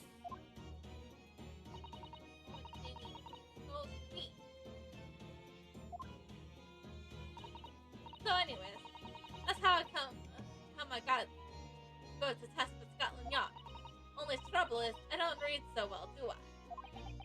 Just a small problem. Nothing serious. And that's when Hurley approached Grexy and asked for help.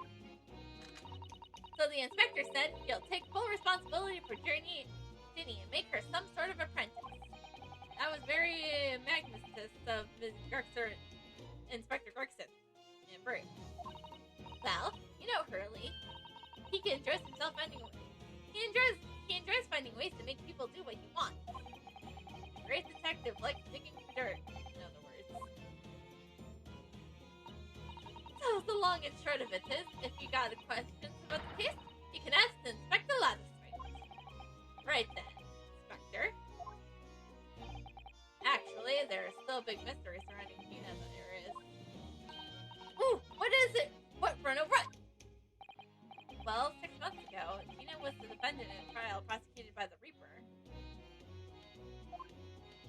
In a trial which she was found not guilty, and yet, here she is.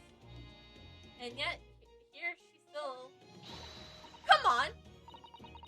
You're not still on about that, are ya? The Legend of the Reaper, or whatever it's called? Cool! You don't have to worry, Otto. I didn't half worried there probably wouldn't be a lot of you left. Like I told you before, ain't it? The Reaper's kind of like him upstairs, you know? What am I looking inside? That I ain't really done nothing wrong. Nothing wrong might be stretching a point. You were a pickpocketer. What's about Mr. Natsuman's hand? He's perfectly fine, isn't he? Well, that's true. Perhaps the Reaper is more discerning than I thought. Perhaps the curse of the Reaper only affects those who are truly guilty. Because it got Magnus the Guild, and he was truly guilty. But it didn't get Mr. Natsum or Gina. Exactly! So I ain't worried. I'm totally fine!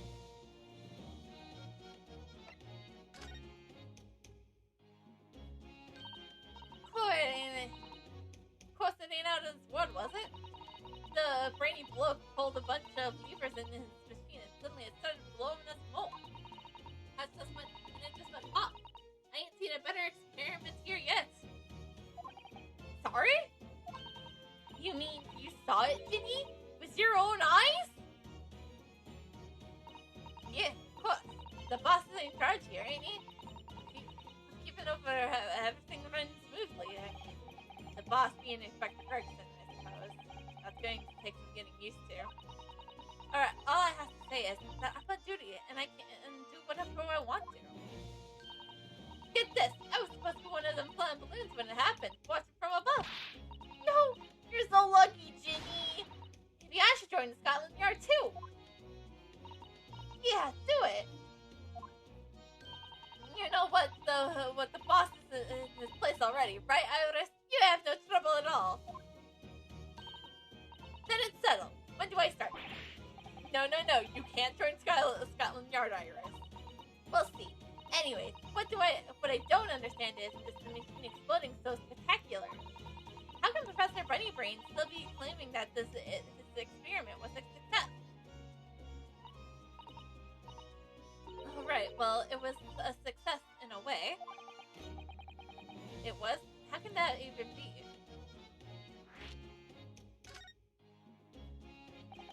Surely after the whole machine blew up, no one could have called the experiment a success. Like I said, it did sort of work. I mean, yeah, there was a load of smoke in that whooping great bang. But where do you think they found the victim's body, eh? In the crystal tower over there. What? In the tower?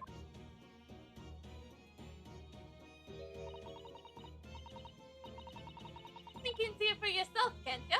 Up and above the scaffolding. Oh, where are the broken glasses, you mean? Yeah, the case will got the victim in the start wave. Really did get beams through the air or whatever, and landed all the way over there. So yeah, see? It did kind of work, didn't it? What? I don't believe it. I mean, I don't get the ins and outs of it or anything possible, right? With science. Oh, I tell you what. You can have this. It's a plan of the experiment they threw up on the yard. Are you sure? Yeah, go on. I have three bobs off. I had 3 bobs off of you before, so fair is fair. Yes, I didn't actually give it to you, did I?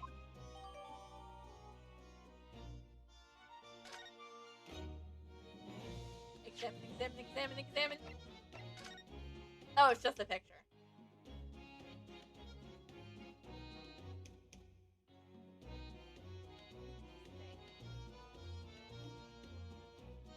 So, okay.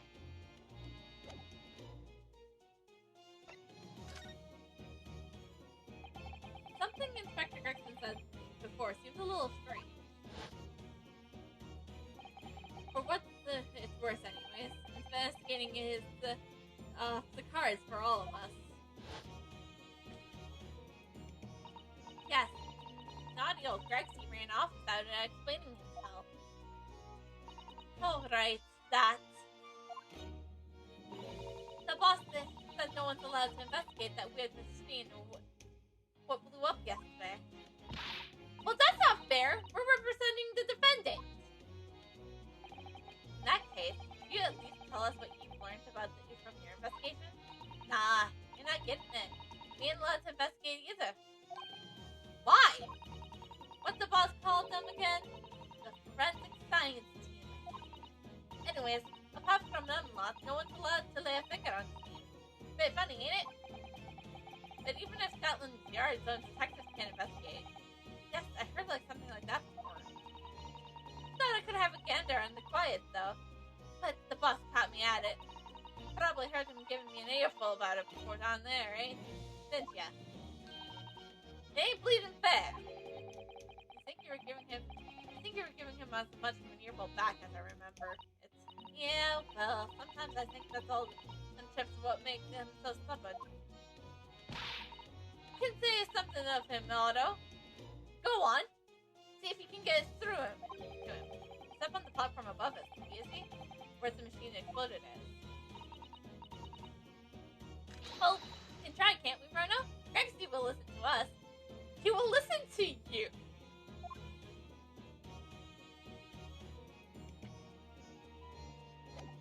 Alright, Gina, before we leave, sending you, I'm gonna shove evidence in your face.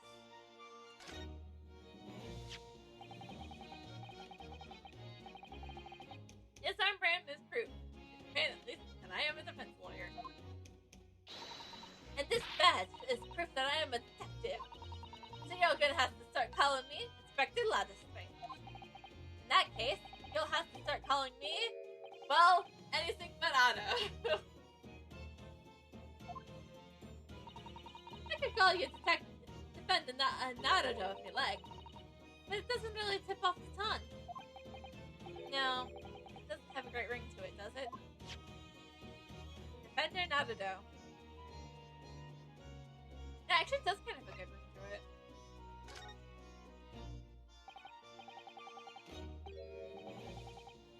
Gina, would you take a look at... Oh, where did it go? She looking for this item? When did she do that? I wonder if you got anything else for me to show, eh? What do you reckon? Give that back first.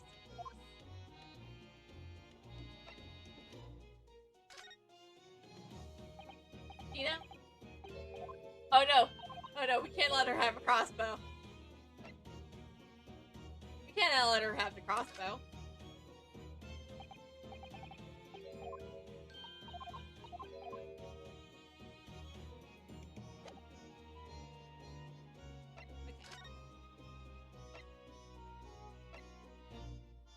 There must be something we're missing then. Their stairs obviously lead to the stage above. We should go up there and investigate the exact spot where the experiment was being conducted.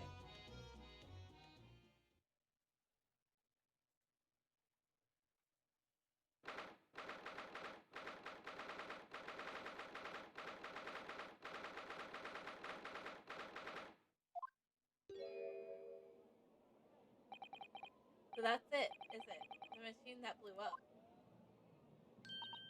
Ooh, this must have been a magnificent explosion. And I've seen my fair share. You've seen things like this before, you mean? Of course! Early's always doing experiments that end in a bang. In fact, in his own words, explosions are the various instance of chemistry. And I remind myself not to be next to Shrubs when he's conducting chemistry. One time, he made something that exploded with such force it took the roof off the building. I wish you'd been there to see it, Rono. It's hard getting excited about that, given that I now live here. Given now that I live in the roof. Well, anyways, that's enough about that. Time to investigate. Ah, look, Inspector Greggson's over there. He seems to be deep in thought about something. Well, eyeing the machine carefully. Really? He just looks confused to me.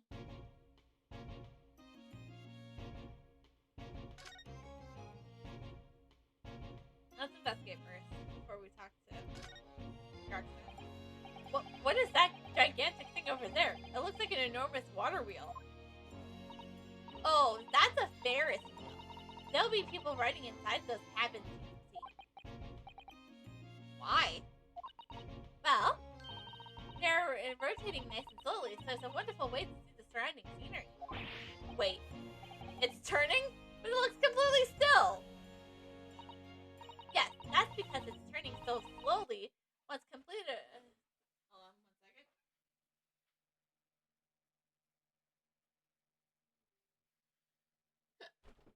I really need to remember to charge my wireless headset phone.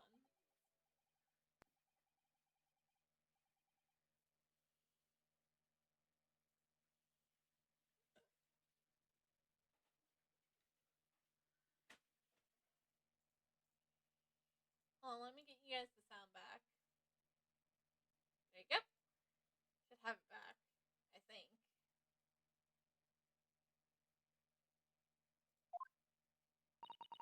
I feel as though you might have just invented a new sort of ride there, Hirono.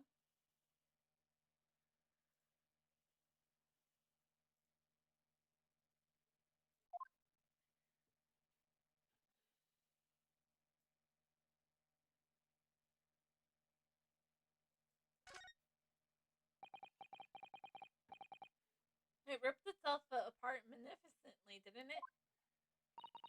Magnificently. And mercilessly. Something stands in the middle of the machine to be disassembled, then beams through the air. Yes, beamed. Not blasted. That's the point. Yes, that part is crucial, really. Is something like that even possible, though, Iris?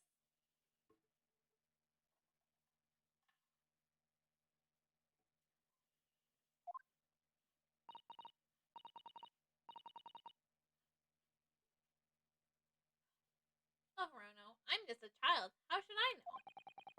A child when it suits you, you mean? From what I can tell, I think if you were going to pull this... Stop! Don't touch that.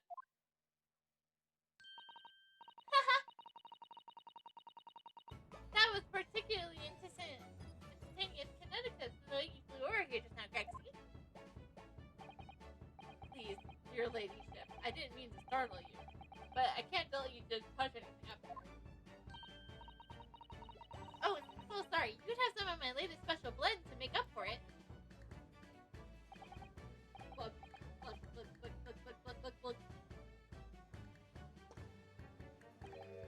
Ah, wonderful. This stuff really is wonderful. Just like the old times, isn't it?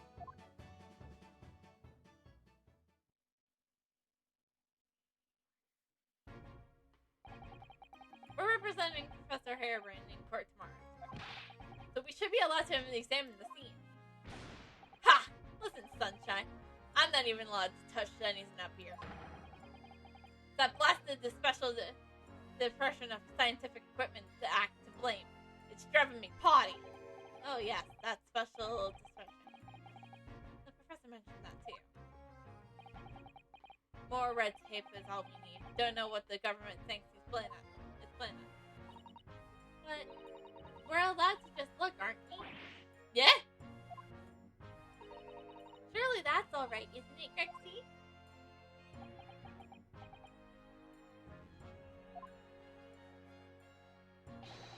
Of course, your ladyship. Anything you say, your ladyship, but please don't get any hands dirty, will you? She wears gloves. Don't worry. We wouldn't dream of touching anything, would we, Rono? She really knows how to get what she wants. First things first, I would like to present you with evidence. This is the symbol of a defense lawyer where it comes from. Well, it doesn't pass the muster here in London. You might as well chuck it into that deep fat fryer. No one ever said that to me before. Mr. Sherm suggested I feed it to a dog, though. If you fry it first, you can feed it to Why are we talking about this? Does he think it's made of potatoes? Oh.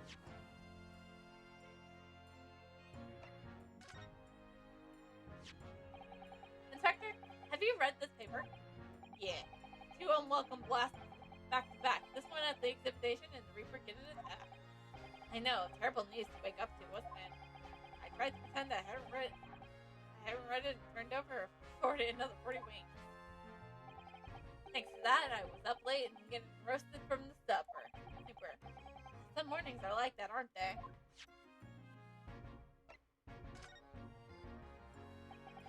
As a detective, what do you make of this? Personally speaking, 9 times out of 10, I find clues turned out to be red herring. There's every chance I get a chance, it's totally irrelevant. That's actually a fairly plausible argument.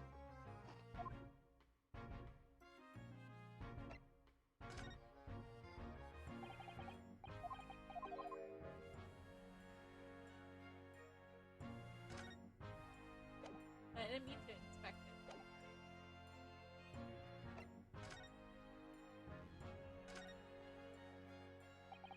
Using high voltage electricity is somehow dismantled upon its body, and the beams across the crystal tower. That's an extraordinary thing to attempt, especially in public. Sure, it was part of the most unusual experiment planned for the expedition. To be honest, some of it surprised it was loud. Carrying out something so dangerous with so many spectators present. The government's doing everything they can to promote new science and technology at the moment. They're more worried about it being ahead of the game than odd spot of public safety and concern. They can be the first to develop something new technology and makes Britain more powerful in the future, you see. Yes, I suppose that's true, in a way. So the powers be placing the heavy emphasis on scientific grades at the moment. What sort of rights? They're making it so that any theory that the brains have remain their legal property, as it were. Prior to developing into a particular idea, even going into publication, which infuriates the reason that coppers aren't allowed to touch the crime. Because the new high flow made a special description for the Scientific Equipment Act forbids it. The only people who are permitted to investigate here are some brand new department at the yard. Forensics investigation. We've been regaled to keep guard. Any fool can see that the heaps of scrap metals shame to play game. Just because it says scientific equipment in the paperwork, we can't do a flaming sin of with it. Poor Greg. He's very heads up, isn't he?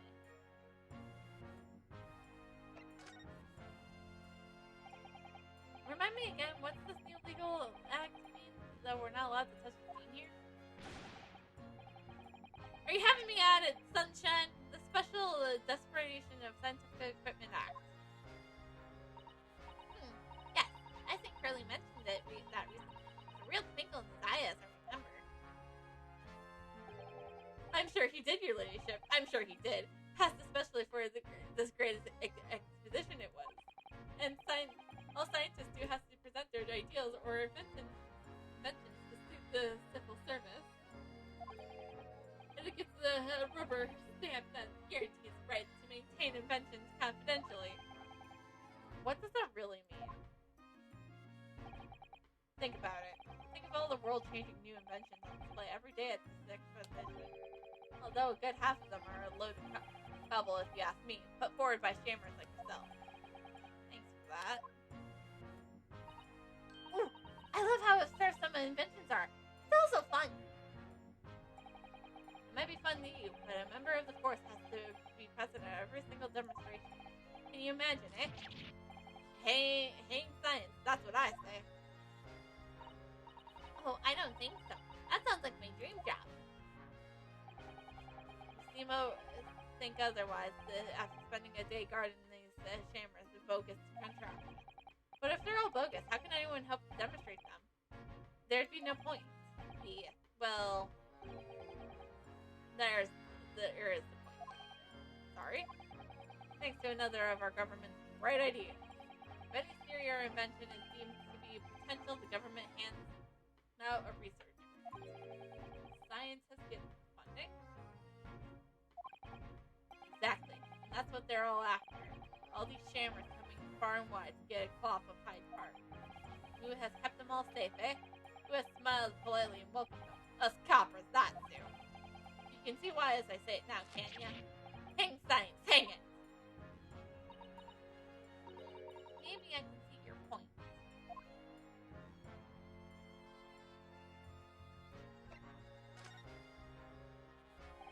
Apparently Professor Hairbrain lives and works in Germany, now conducting his research. That's right. He came back to Britain especially for the Great Expedition, as I understand it. Probably after one of those government research grants. Actually, we learned something else about the professor earlier today. About his time in further education. It turns out he was at the university with someone we both know. Lord Von Cheek. Eh? What's that? That's news to me. But if Von Cheek mans the prosecution, then the accused, Professor's fate is sealed, because the Reaper will get his in one way or another. Blimey, that means man's beyond me. You know what goes on in that head of his. Talking of Von Cheek, this morning's papers, this nutrient story of them being attacked. Read that?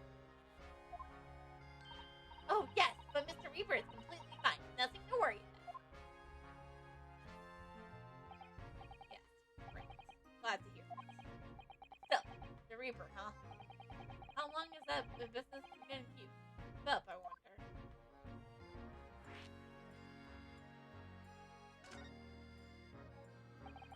The victim of this case, the investigator, Mr. Oz, he was another of the Reaper's victims. Oh, or so I heard.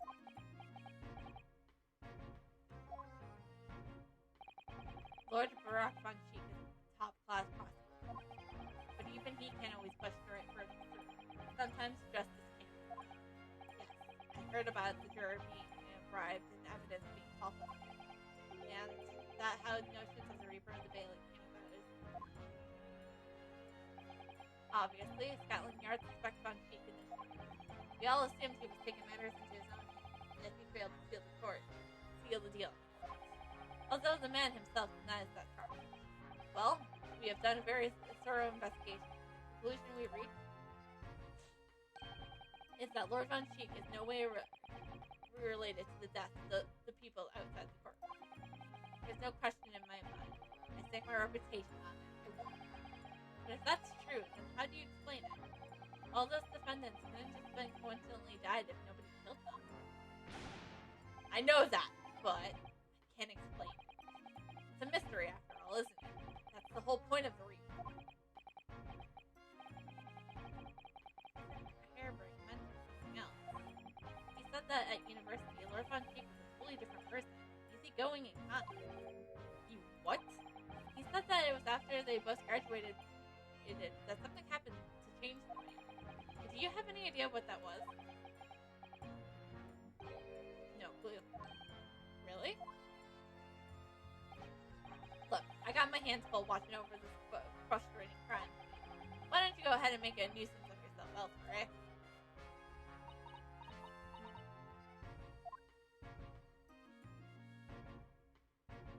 Well, then we'll investigate it.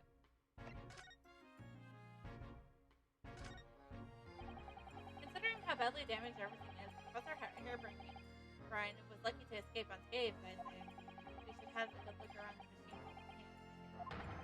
Touch anything, I'll make sure I'll kill you before you get strung up myself. Here. I wouldn't touch a thing, I promise. So please, spare us out of your indiscretion. Anyways, do you really think this machine could actually disable people as like the professor claims? He asked, looking totally curious. Give it a rest sometime. If we're allowed to examine all the bleeding scrap metal, we maybe could answer that question. But we can't, can we? Because of the annoying rules. Exactly! The annoying, absolute flaming rules! Oh. Look at the base of the machine there. Oh, yes! There's a tool of some kind poking through the wired mesh. screwdriver, I think. Oh, isn't it a lovely one? Its handle is shaped in shape of a letter capital A. Is it? Oh yes, you're right. What's the matter with you? Don't touch anything, I said. Touch anything, I'll make sure I kill you before it's strung up myself, I said. Yes, I understand. Sorry. Teeny bit. But Grexy, I'm very curious about the screwdriver. Very, very, very curious.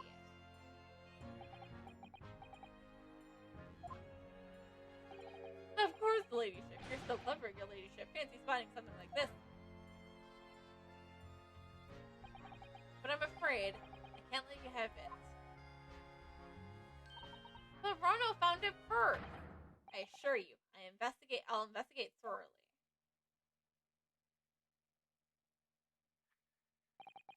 He's gone with it.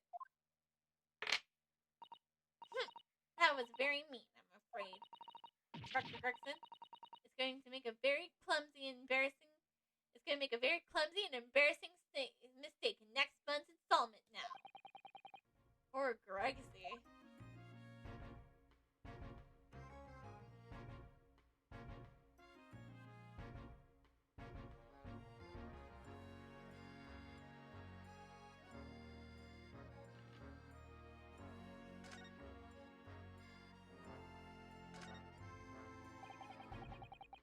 That ancient horn-shaped device is pointing towards the crest of the tower.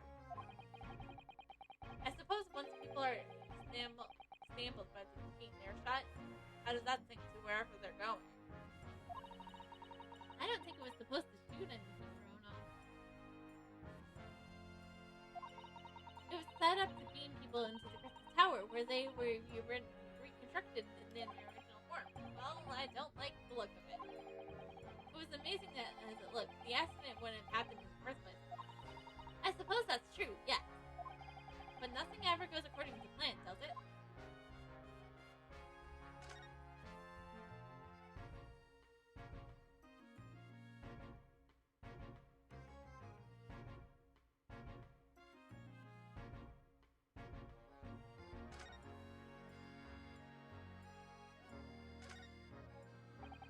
So those are the people carrying balloons, dangling silently in the sky over London. I always thought the day would come when humans would discover how to fly. I never imagined it would involve them being suspended from colorful floating timbrel handles. I'm sure it must feel amazing being up there among the clouds. Let's take a ride together, Ronald, please. If I'm being perfectly honest, I would like to try it, but without a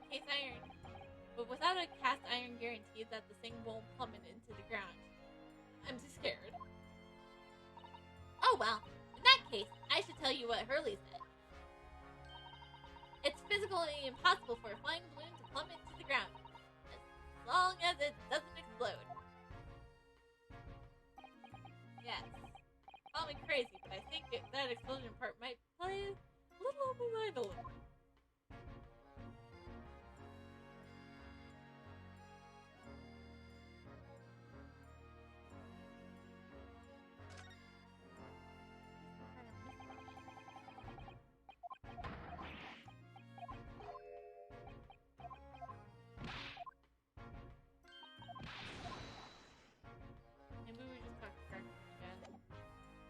See if he has anything else for us. Nope.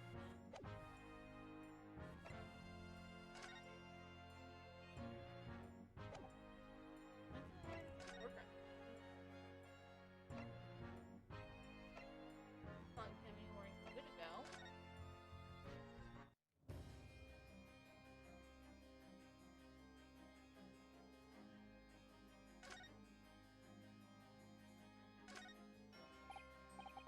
Lord Munchie.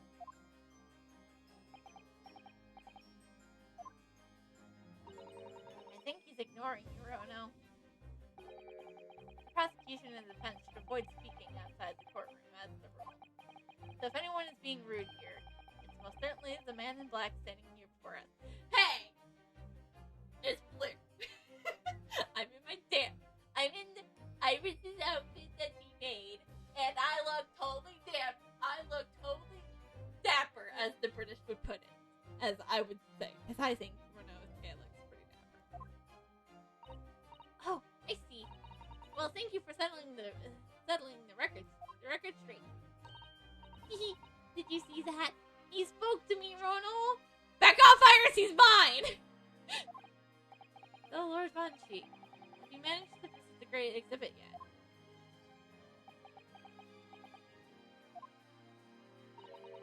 He's definitely ignoring you. Right.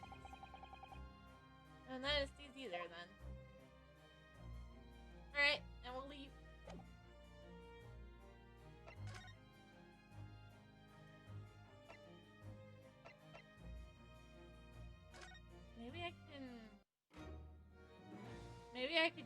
Maybe I could try, shoving evidence down.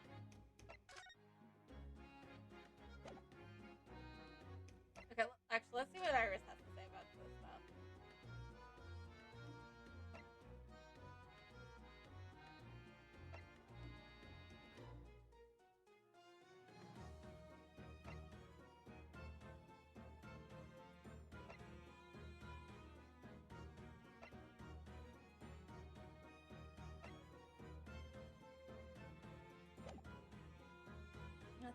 There's gotta be more than 2 examples.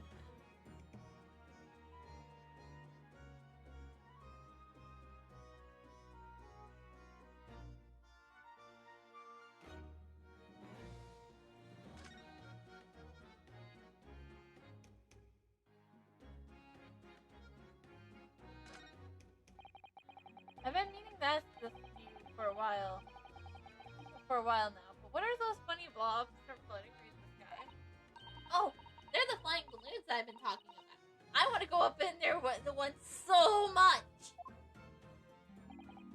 I've read about situations like this in magazines about strange phenomena. Creatures from outer space coming around flying objects to attack Earth. What? I suppose inhabitants of other planets are bound to be interested in the Great Expedition. That's it, Iris. It's happening. It's not. Don't worry. I'll explain it all to you over a nice cup of tea, Ronald.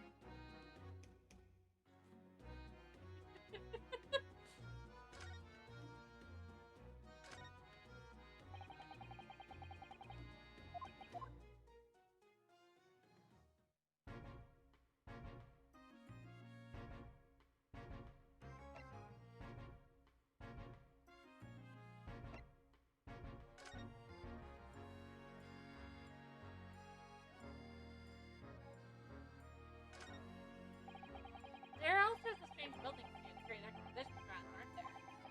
I feel like I remember something similar being exhibited in Japan one time. Oh, in your country, Rona? I do wish I could go see it. I present a particularly steely samurai. Samurai is the present of one of Hurley's stories I written specifically. And see if I couldn't get Hurley into a jam again. Once again, in some Bristol Master Ninja. You might not find as many of those sorts of people around as you think.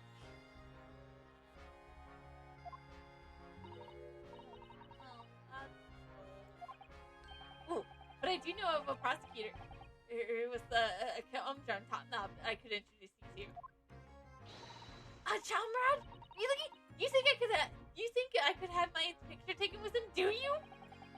Assuming he recovered from the trim Cosmo gave him a year ago, yes.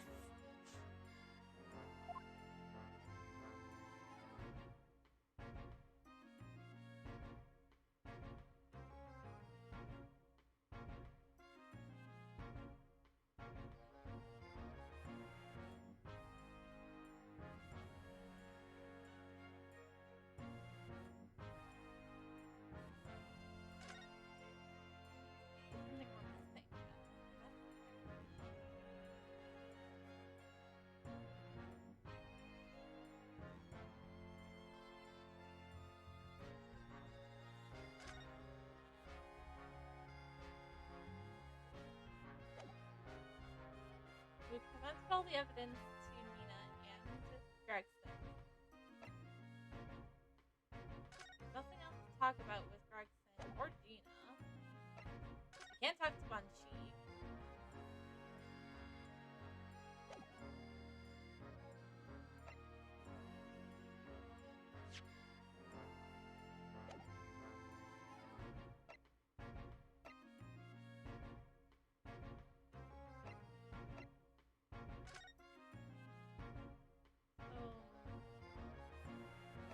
Let's see if we can share the new evidence. What we can do. Okay, so hair brings not even there anymore. So yeah, definitely something here.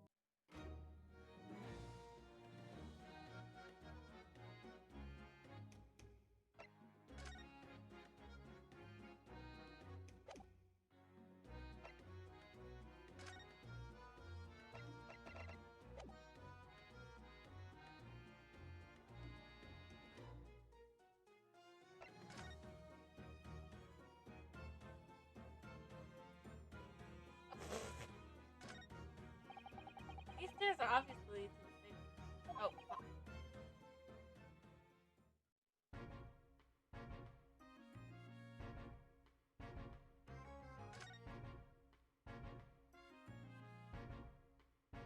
Okay, wait, Gregson, how do we get?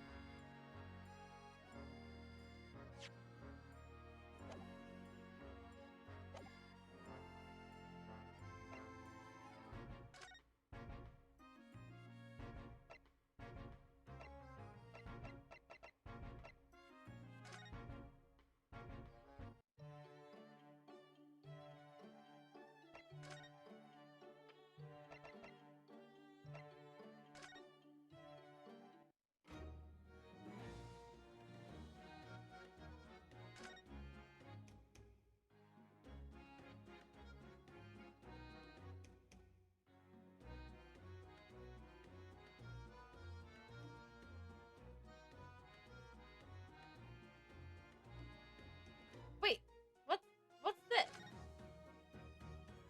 No, I didn't.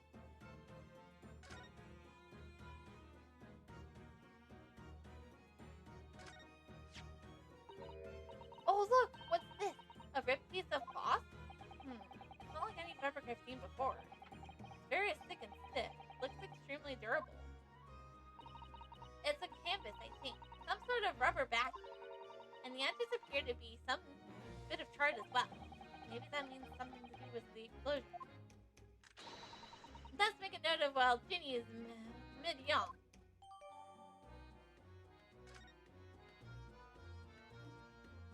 So that's what we were missing. Rono, listen! What is it? I've been thinking. Hurley might know something. Might he? About what? About Mr. Reaper! But what happened to Lord Von Cheek, you mean? It sounds like something very significant occurred after he graduated from university. Something that could completely change his life. Maybe, but I have no idea where to find Mr. Trumps at the moment. He's in the middle of some big case, isn't he? Here, this is what you need. What's this? Some kind of entrance ticket? Madame Toupe's. Is that supposed to mean something? You don't know it? It's the most popular attraction in London at the moment. It's very close to Baker Street, actually. We should go now if you like. No, we don't have time for visiting attractions today, Iris. We have a big trial tomorrow. But that's where Hurley is. What? At this popular London attraction? Yes. How is that you know where he is? Hurley told me. He told me to keep it a secret from you, Bruno. Madame Toupe. I don't see how it can be related to the case we're investigating here, but stranger things have happened. And then when they happen, Mr. Sholmes is usually there at the heart of them.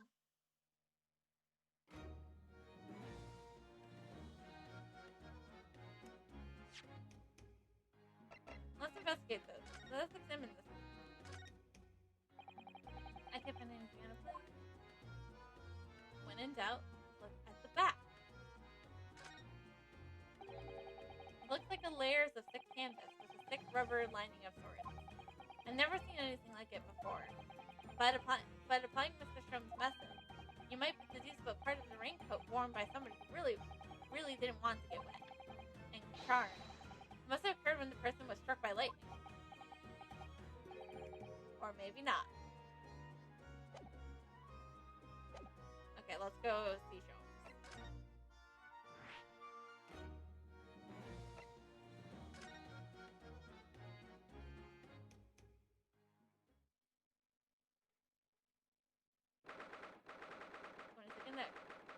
Madame Tupel's Museum of Waxwork.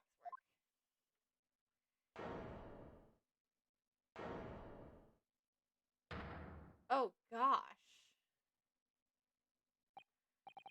What is this place? Look at these terrifying scenes. Why are they all people so still? Guillotines, ruthless murderers. I know what I'll be dreaming about tonight. Same here, Inosuke. They're all wax models. They're all amazing, realistic, aren't they? What do you think, Rono? Shocked? Wax models? Ah! I read about the dead bodies and wax once in a magazine about strange phenomena. Depending on how corpses are kept after death, parts of them can turn out to wax. Apparently, it killed the opportunity. Stop talking about creepy things like that, Rono. You're scaring me. Anyway, appetite doesn't inform readily, you know. It's only a What now? I've just remembered something else I read in another magazine about strange phenomena. There was an old lady, maybe a witch, who used to pour molten wax over corpses and pull them on display. None of those exhibits in here are real. They're all entirely man-made replicas. They can't be. Do you really expect me to believe that? Just look at them! Oh. There's no way anyone can make models of people that are this realistic. And they are all such gruesome scenes. And one of them seems to be Mr. Schultz. Wait.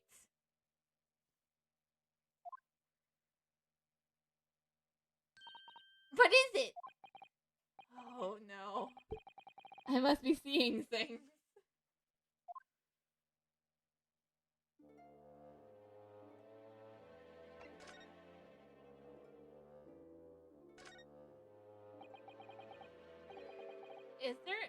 Is that an arm?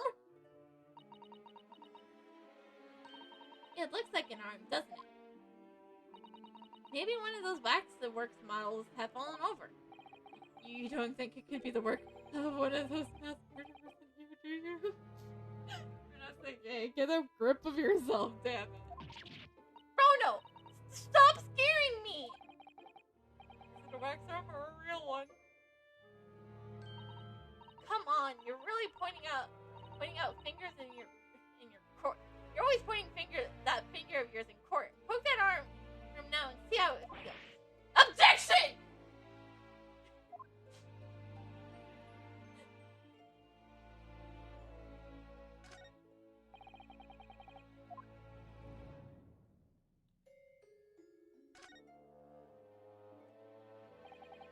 These models are so well made, I can't tell what's a waxwork and what's real human.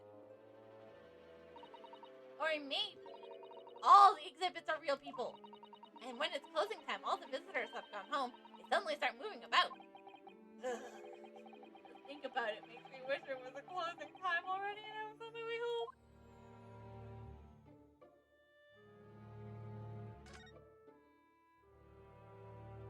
We'll come back to Sholmes being a dork later.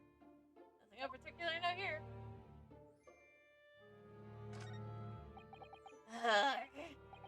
Is this an example of Western jujitsu? I don't know what that is. You know, when all sculpture samurais randomly attack a passerby to test the sword? I still don't know. No.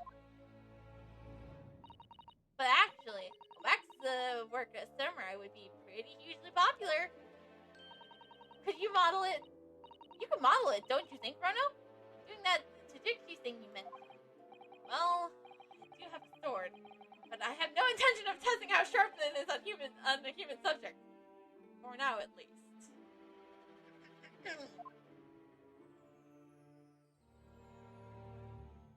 Now we'll come back to Sholmes being an idiot later.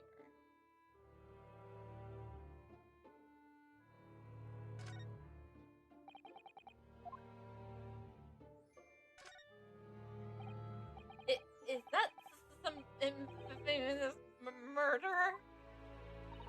Yeah, called the Jane the Ripper. All her victims were young women. I knew it! You can tell by the way she's holding that knife. Sure signs of a murderer. Well, yes. Ah! What's the matter, Ono? I worked it out. I know what she's doing. She's trying to fill that bathtub with blood so she can have a soak in her victim's gore. Not according to the information about the exhibit on the little board here. It doesn't mention anything about the bathtub. Really? Sorry, I don't think that's significant. I still think that has to be there for a reason. Alright, now time to Sholmes and his dorkiness.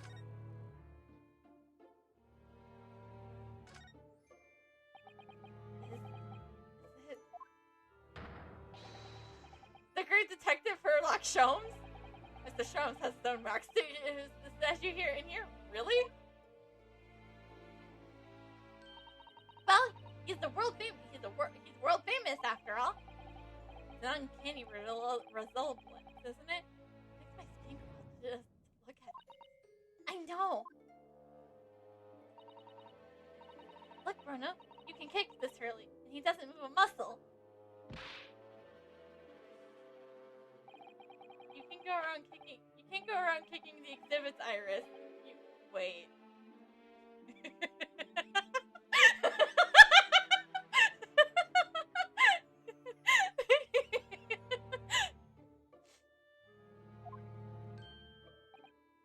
It just moved, I'm sure.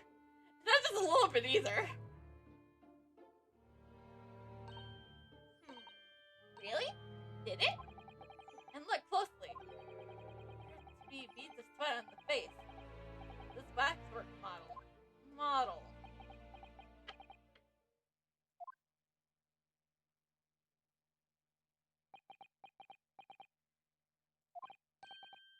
Shall we move on, Iris? Over there, look, there's a great murder scene to enjoy. It's much more appealing. Hold it! My dear fellow, I take exception to your recoil in such a manner as if you were seeing something truly however. Mr. Sholmes? Do it. Iris, what possessed you? I strictly forbade you from divulging my temporary wax secret to Mr. Donado. Temporary wax? What do you mean? And that kick! Could you not have exercised a little more restraint? You mentioned me!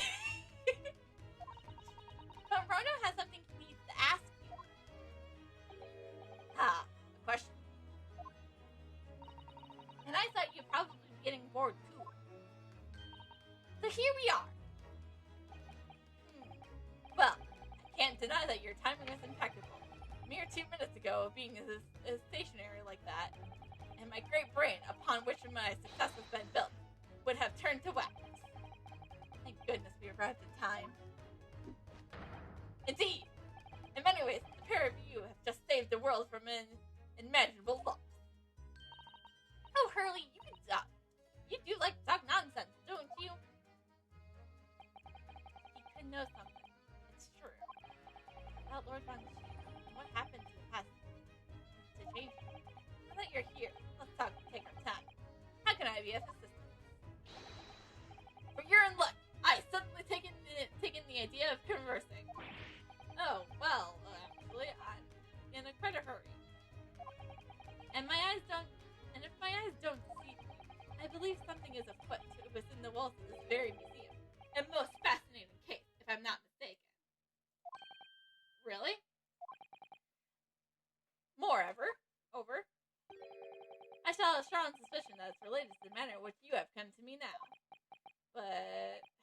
could it be? Shall we speak again? We shall speak again presently, my dear fellow, but for now I must return to my work. What? Back to being a temporary waxwork exhibit?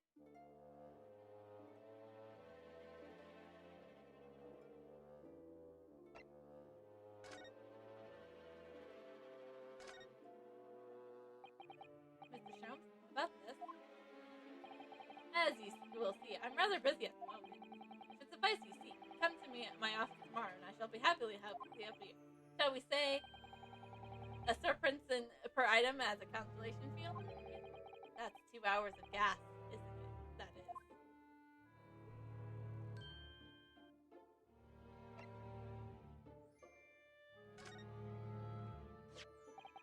Mr. Sholmes, would you have a look at this newspaper? You have been into my room and helped yourself, have you? Let's not turn this into a scandal, shall we? Well, consider I have already read it. One thing is immediately striking me. This paper is old news. What would possess you to show me that? What done is done! You must distinguish, my dear fellow. Distinguish the old from the new. There's some conversation I wish you never started.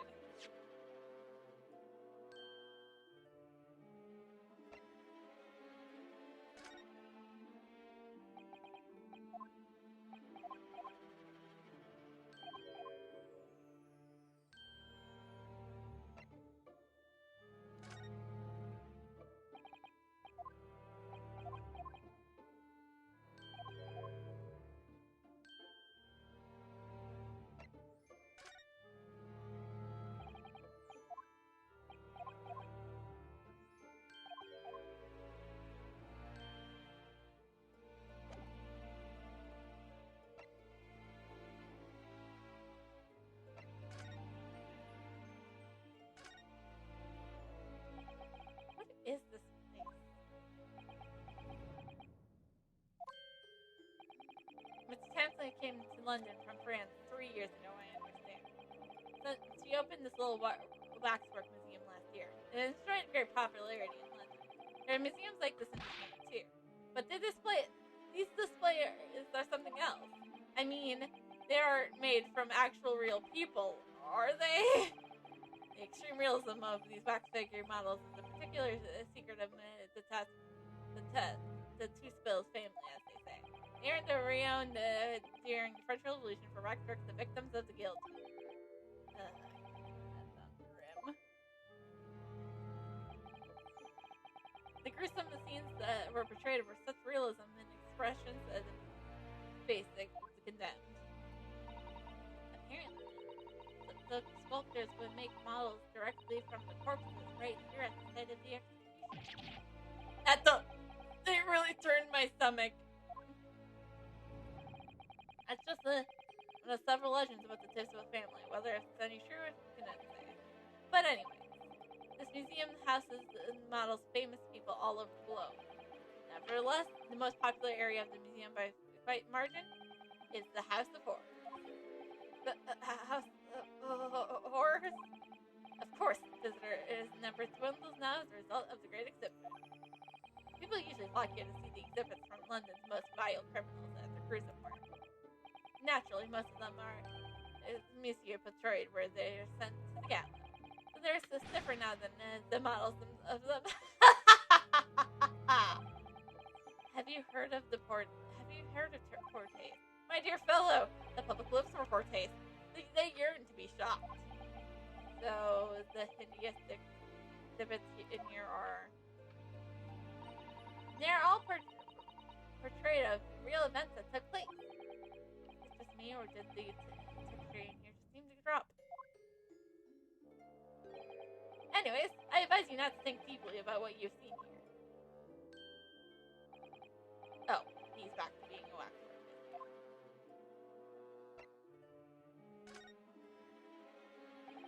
What do you mean by a temporary waxwork, Mr. Sholmes? Exactly what you see. I'm part of the exhibit here, catching these criminals in the act. Catching them.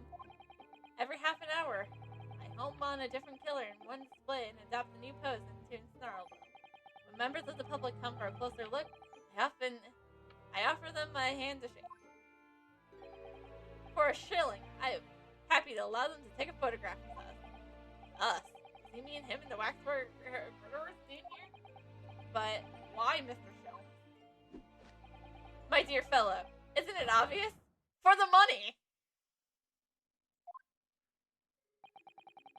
You really roared me there. For fitting in the house. Very fitting for the house of yours. As it stands, I may struggle to pay this month's rent, and I have the Reverend's iris to consider. Oh, Hurley, I'm so hungry. If push comes to shove, I shall ask you to do your bit, Mr. Natado. Is he threatening to rope me into now? So, with that in mind, how about a photograph? As a special treat, you may have your pick of the murderer and the scoundrel in here. The choice is yours. Maybe some other time. Remember, Mr. Natado, ignore me at your peril. Back to being a waxwork again. Is this just me, or did his final remarks there sound a lot like a curse?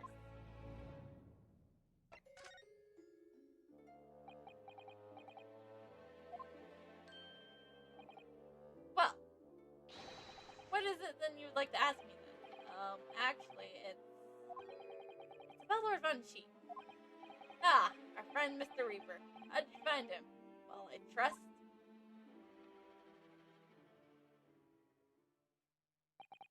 And so I filled Mr. Sholmes in about everything I learned. About Lord Von Sheep, about Professor Harebrang, and about the strange coincidence that they have been in university together.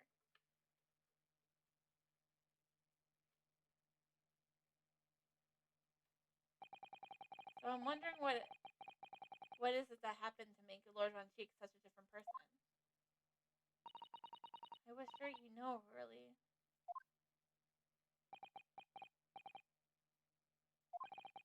You said there was something going on here in this exhibit hall before. That something was afoot. And that you believed that it was related to what I wanted to ask you about.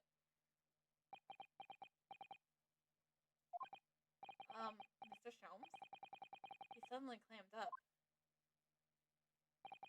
Well, it seems we have reached the unavoidable. Greetings.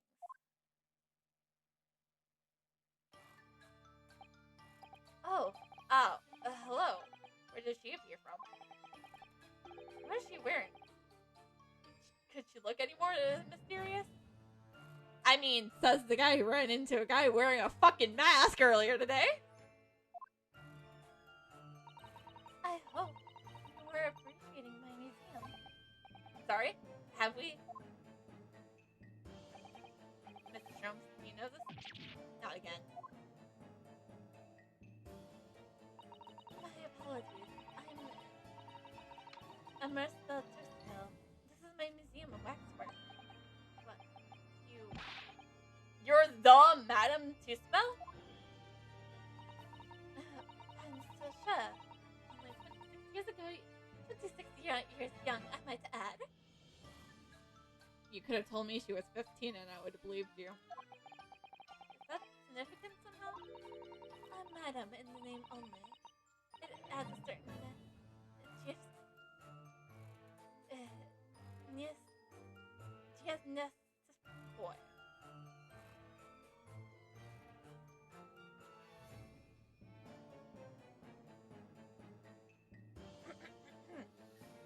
A quality that cannot be described or named easily. Je ne sais quoi. There we go. That's how you pronounce it.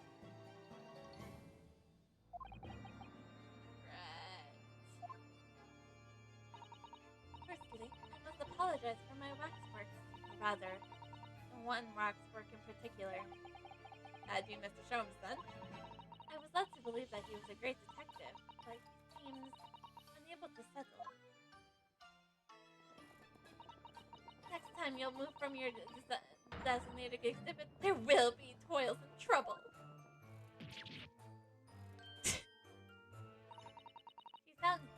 serious. That's the problem. How am I supposed to ask Mr. Shrums about Lord Von Cheek now? Let's not forget what Hurley said before, about something being afoot, right here in the museum. Yes, I know, but... I'm so curious! I want to know what happened here! It's happening here! Have we got enough on our plate already?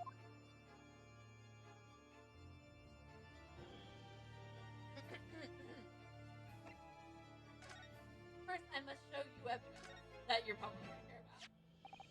Madam, there's a number of things I would like to show you. Yes, what is that? I remark it on myself immediately as I seen very curious sense. Ah, well, it's actually the mark of a defense lawyer in the Empire of Japan. Oh. Good to month. Another French to look up. More French to look up. Woo woo! This is not constant. Nitro learns the French. Oh, what's a pity?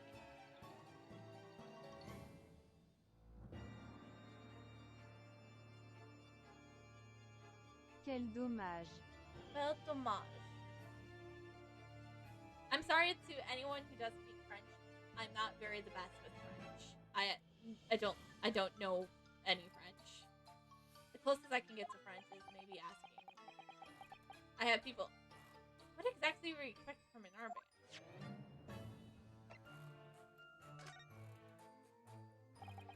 Could I show you this? Oh, how fascinating. Is it made of wax? No, sorry, it's a piece of evidence. Would you want to show me this? She can only wax lyric. She only lacks lyrical about wax. Is that it?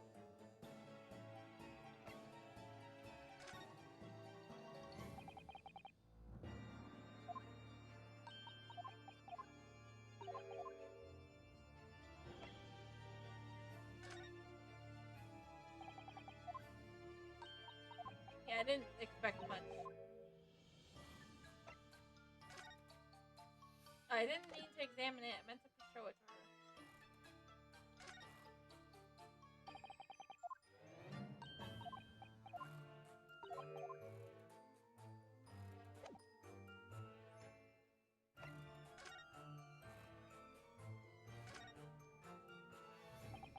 Did you make all these waxworks, Madam Tespo? I did. As I am the third generation of waxworks I've seen, you know. Gosh! It was my grandmother who began this tradition in my family. Her first friend was cashiers living through the turbulence time of the French Revolution. She did? So it is when she acquired this favorite affair that led to an astronomer's lifelessness. All these waxworks really do look like they are alive. In fact, they look more alive than Hurley.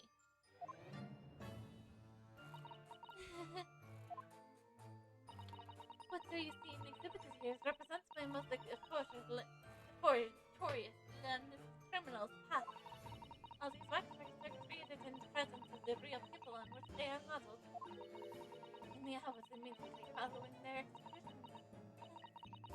Secret to the extraordinary necklace. That sounds terrifying. All walks of life are similar challenges, and so carry out one's creative power effort, one must go through extraordinary lengths.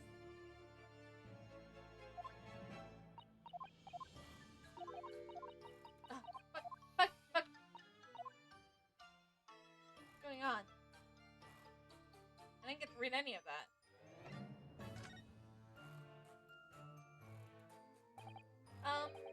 What's the situation with that? My temporary waxwork model. He approached me some days ago, you see. The business of proposal. Oh, what sort of proposal? My dear madam, these spurious exhibits need the addition of a world-famous great detective.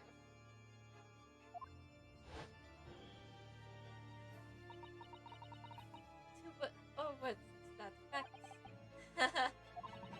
Naturally, I'm well aware that Mr. Holmes is widely known in London as a talented detective. That's great detective, actually. He's very specific about it. Yes, the cream of the cream, cream de la cream. So I was keen to come to a agreement. But sadly, we were unable to return. Let me guess. Someone wanted to charge an extraordinary prices for his service.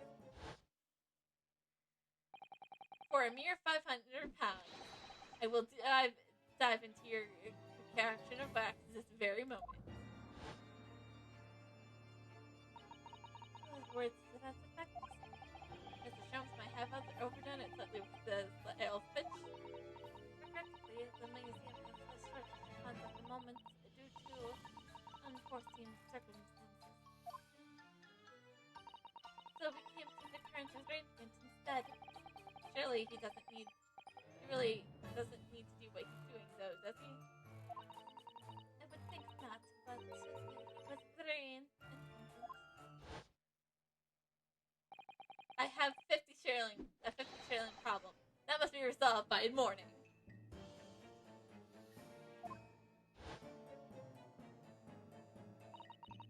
What's the effect? It's the pawnbroker, that's what. You must have something to redeem. The counseling detective that works is not going to help.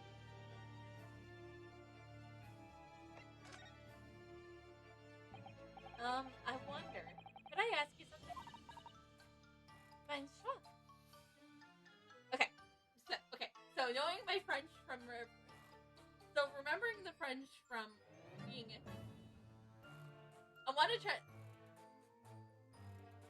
I'm going to assume that bien sure is French for certain, for sure, most definitely, or something like that. So let's check. Oh, of course. Yeah, obviously. I'm just curious. Is there anything going in the museum at the moment?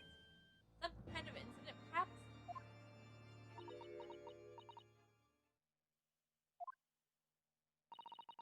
Who's ever suggested such a thing to you? Your temporary wax figure model? Oh, well, it was your temporary wax figure over there who mentioned it to me a little. Oh, he disappeared. A wax model is a work of art, not some tawdry object of trade. Ah!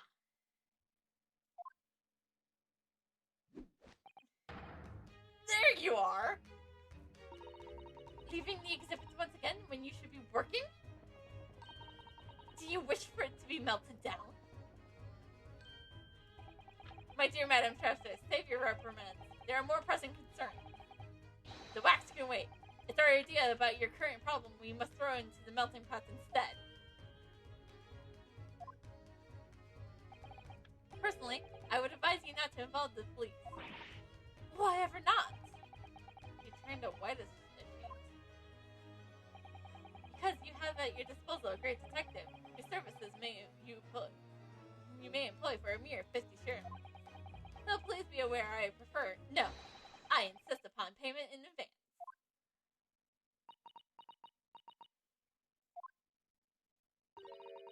Very well. Let us see if the great detective is able to live up to his name, shall we? Before I engage my nasal process, I must ask you to clarify something. What, pray, is behind the curtain? That's the special exhibit. It has an extra charge to see it. Ah, a special exhibit in the House of Horrors. It must depict the serial killer, then, I presume. Would you be so kind to draw back the curtain, I wonder? No. There's nothing amiss behind there. Nothing amiss, madam? what about the arm protruding anonymously from under the curtain? I strongly encourage you to allow me to see what lies beyond, before the situation worsens.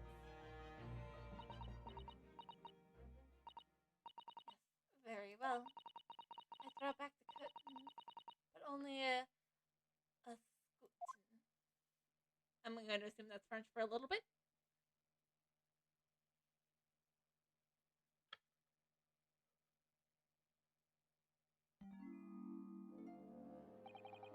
I must confess, I peeked behind the curtain earlier. The Toothpaste special exhibit is very a bleak graveyard scene.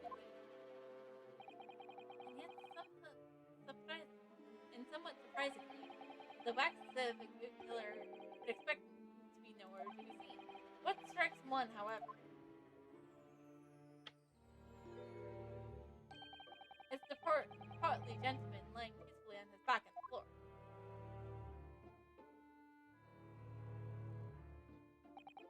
Well, then perhaps, Mr. Sholmes, that the man on the floor is the ruthless killer himself. I'm afraid not, my dear fellow.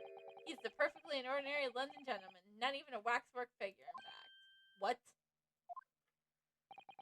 How skillfully made these waxworks are, they are always distinguishable from real humans. So, allow me to present my two conclusions. Before you do that, Sholmes, we're going to take a break because somebody needs to go to the bathroom and get more drink. Get something to drink. So we'll be right back. We'll take a short recess. So we'll be right back.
Alright, and we have returned.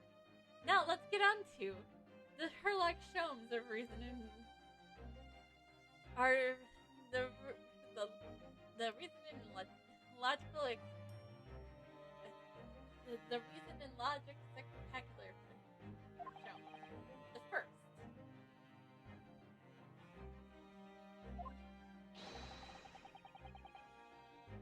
Is that a sizable business transaction has been taking place in this special exhibit. Why would you say that?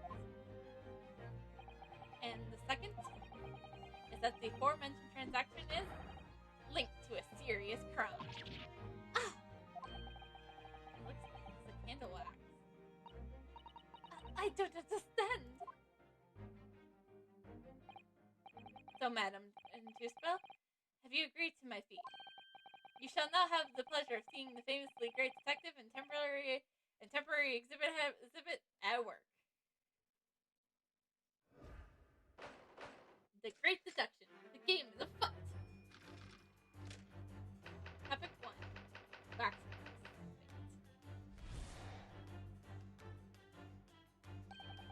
To begin with, we must ask ourselves what exactly is afoot here in this museum. The answer is revealed by the bundle of banknotes protrude helpfully from your bag. In my estimation, some 200 pounds. That's all my own money. So what does this large sum of money reveal?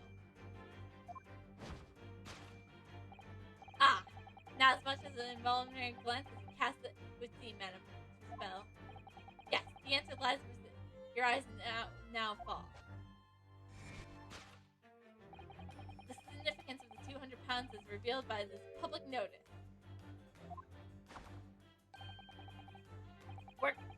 Wax for sale. Your business has hit hard times. In short, you sold the infamous killers to the centerpiece of your special exhibit for the sum of 200 pounds. None!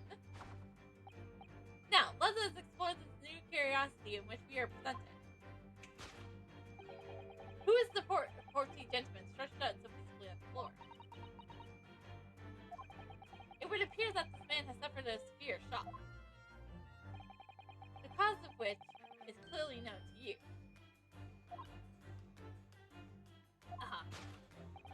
Unfortunately, madam, keeping secrets does not appear to be your forte.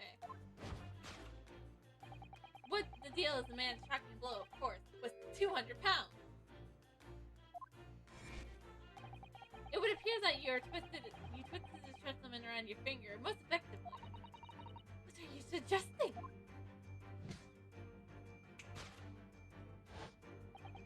He rashly agreed to purchase the best figure for a sum of 200 pounds. Only then he came to hand the money over did it occur to him what extraordinary amount he was paying. But the money was no longer in his hand. And the result, the scene moved before us. He collapsed in shock.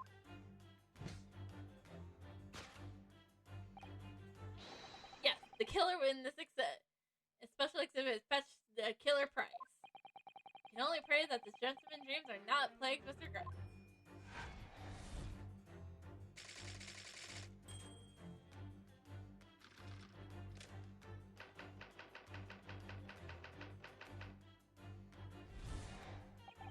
The question arises then, what has become of the waxwork that has changed hands? Let us consider the problem for a moment. You cannot possibly. What immediately strikes me about this conundrum is this young man sitting over here. Who is this fellow? To find the answer, we need only to observe the neck. As such warned by policemen as a secret sign to fellow members of the force that a crime has been perpetrated. Yes, this young man was an undercover policeman currently investigating this museum. I know him well, in fact. Sergeant J. Clay. What are you talking about? This man is quite a celebrity. He received triple advocates for last year's policing awards. Next, we turn to our attention to the old man sat before him in a particularly unsightly vague. I have been watching closely, and he hasn't moved a muscle. In fact, as he was acting for it. But your reaction only confirms my suspicions, madam. I noticed it at once, of course. Absurd! The telltale signs are insistently proves whether or not this old man is wax is the price tag. A serpent. A tragically low price, you might say. Although perhaps going for a rate of aging waxwork riddled it with cracks. And yet you sold the portly gentleman for an extraordinary £200. The sort of plucky behavior that is sure to attract the attention of scouts and yards is its own. I do not. Yes, the waxwork you sold has already been seized by the police and remains in their custody as we speak. The old man must be reunited with his grave in the special exhibit, but not a moment too soon.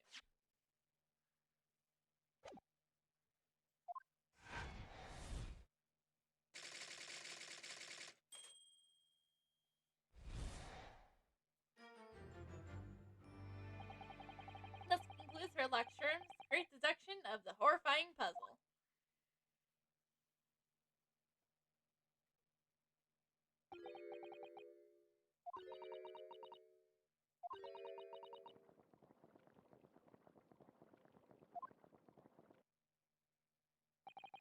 I see I stunned you all into silence.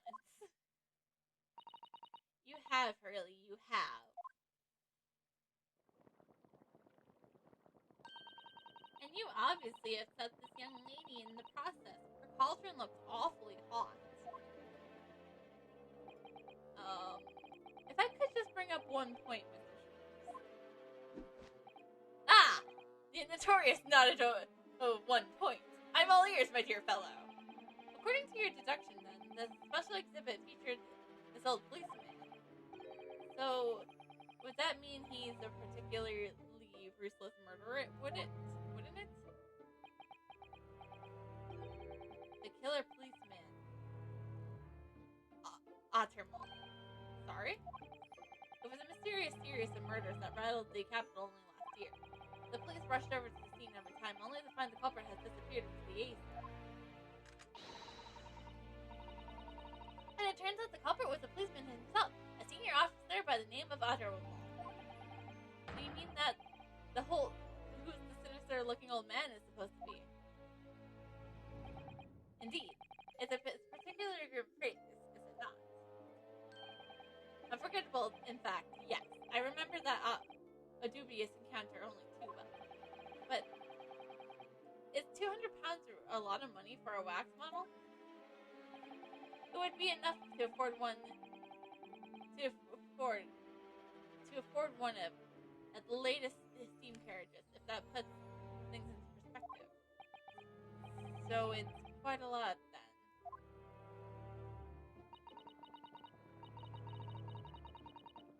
And is there anything else you wish to add before I melt you down? That bubbling wax.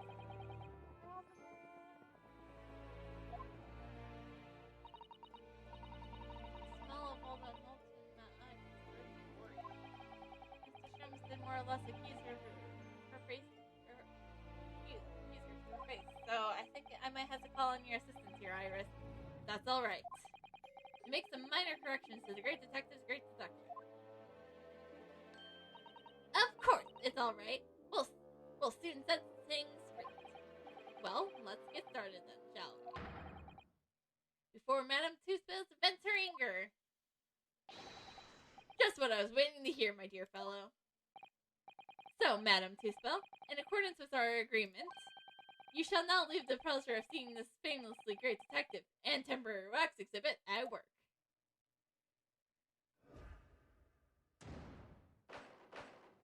Course correction. Hold it, Mr. Sholmes.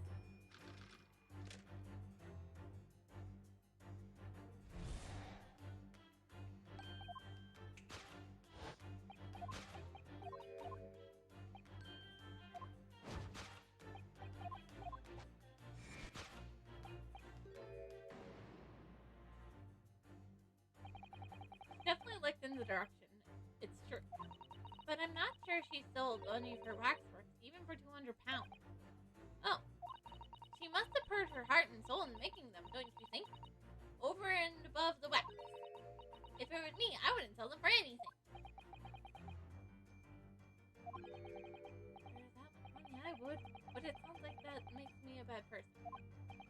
Well, anyways. I wonder if the 200 pounds could have some other significance. Let's follow that peer and glance once again and see if there's anything else that could explain it.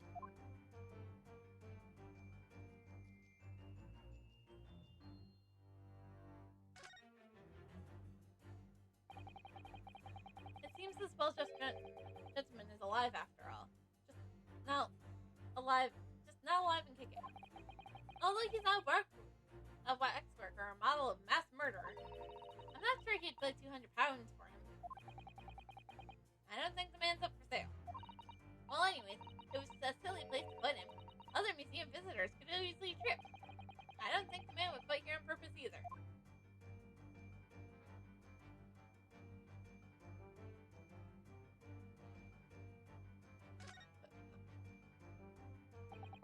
Waxwork for sale. Would anyone really buy models of mass murderers?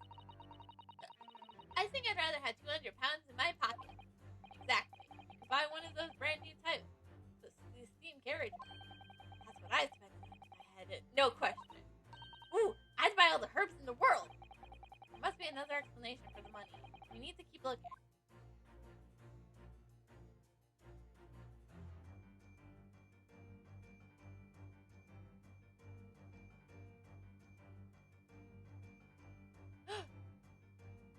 What's this?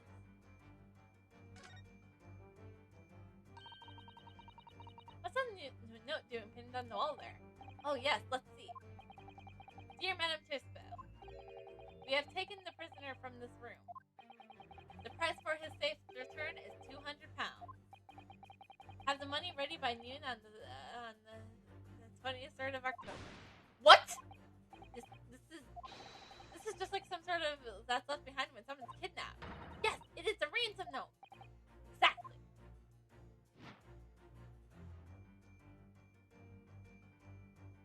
Take that!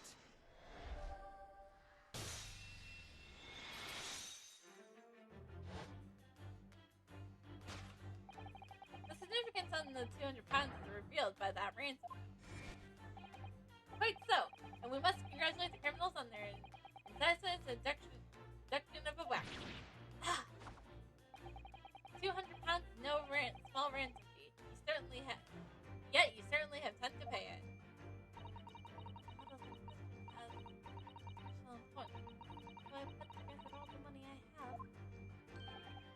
In summary, then, 200 pounds you have in your handbag is ransom. Now, let us explore the next curiosity which we are presented.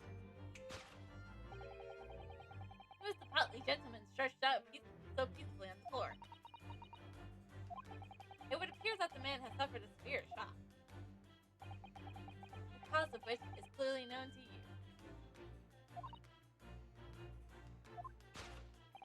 Unfortunately, madam, keeping secrets does not appear to be your forte.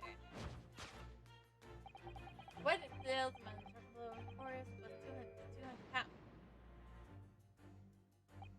So if the waxwork was kidnapped, where does that leave in terms of who the man is?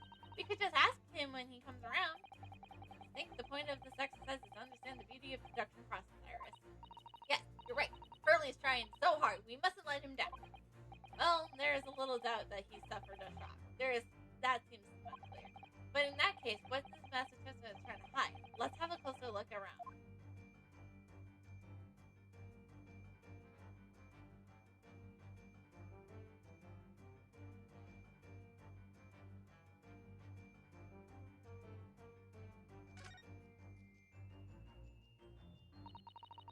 So she was prepared to pay all that money to get her waxwork back again? It really must have been a really special model of a mass murderer. How special can a model of a ruthless killer be? Well, anyways, we can be surely certain that the man is lying on the floor didn't take it. I suppose we should leave him in peace.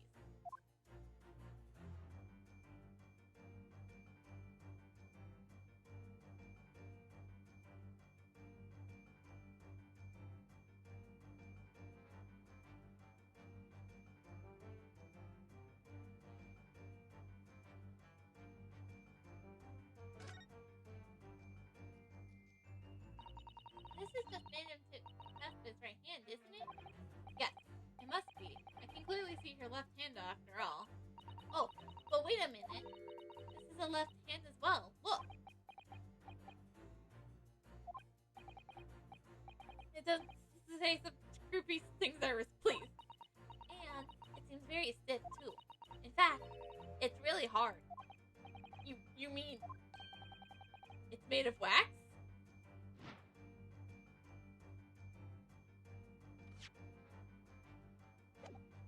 Take that!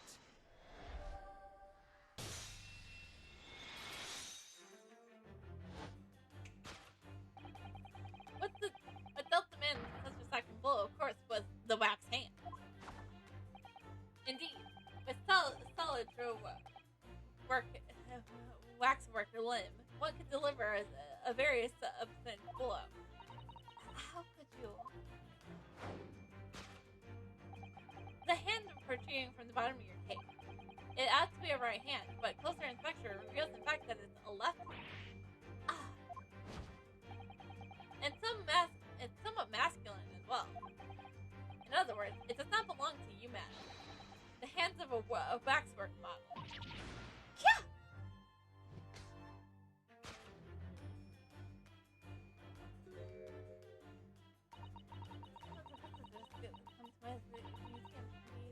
Troublesome.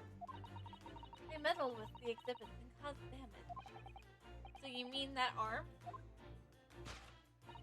Yes. This gentleman saw it fit to try to remove it as a souvenir. No small keepsake. Let's take a whole branch of a cherry tree when you go visit the blossoms. I'm afraid I have to teach the man a lesson.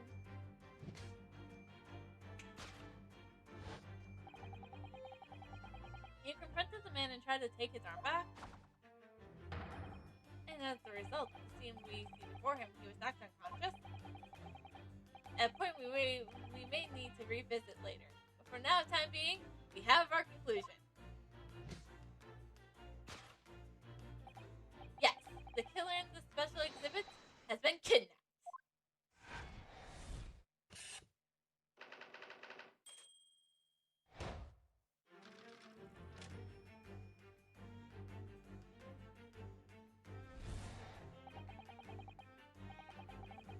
The question arises then, what has become of the waxwork that has changed hands? Let us consider the problem for a moment.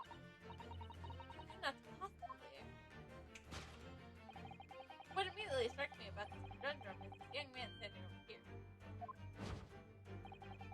Who is this fellow? Find our answer we need only to observe is Nick.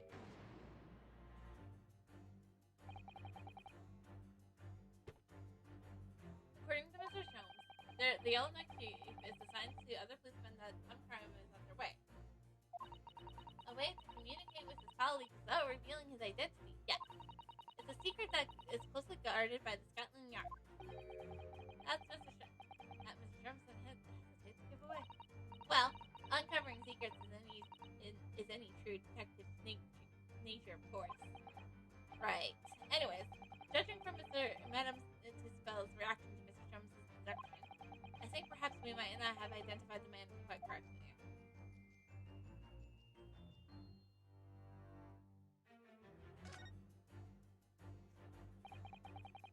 I seem to have like in Japan have. They're called the flat caps there, aren't they? Yes, or hunting caps. Curly's hat's called a deer stalker, by the way. Hunting. Stalking. The British certainly seem to be keen on catching game. Every time I see a deer stalker, I automatically think of Mr. Sholmes. But a flat cap makes me think of Japanese country gentlemen somehow. In other words, people wear different types of hats. That doesn't help us.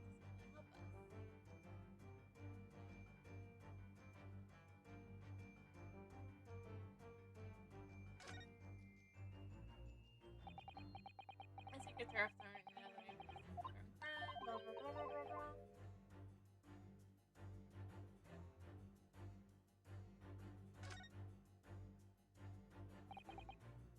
What the? That man has been stopped sticking out of his shoulder where his arm should be. Ah, well, that settles it. Right. This isn't a real person at all. His entire arm has been ripped off, the shoulder down. His arm has been... Of course! That ties in where we just find out.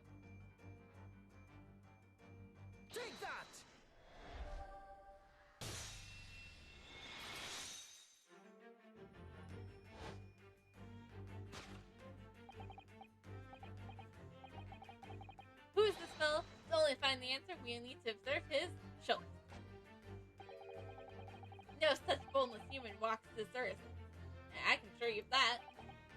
In other words, the man standing here is the young Surgeon John Clay is in fact, defying all odds, a waxwork model.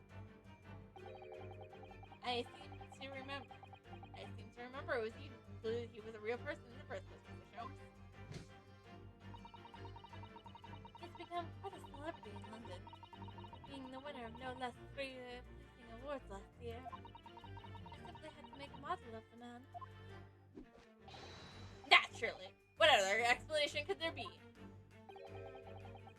And it was this detective's arm that was pulled off by the man in the floor in the special exhibit, was it? Next, we turned to our attention to the old man sitting before him, in particular unsightly verified. I should have been watching closely as he moved a muscle, almost, in fact, as if he were...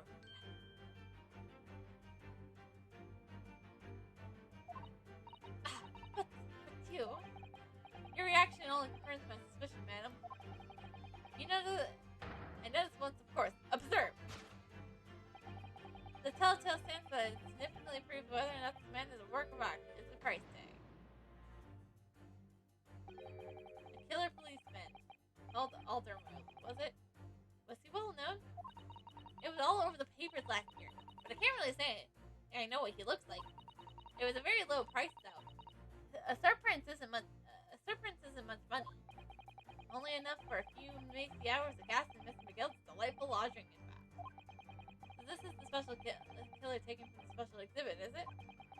The workshop has some sold to the museum to ransom £200. Is this crusty old killer policeman Automobile really? Perhaps we should have a good look around again. And another idea pops up.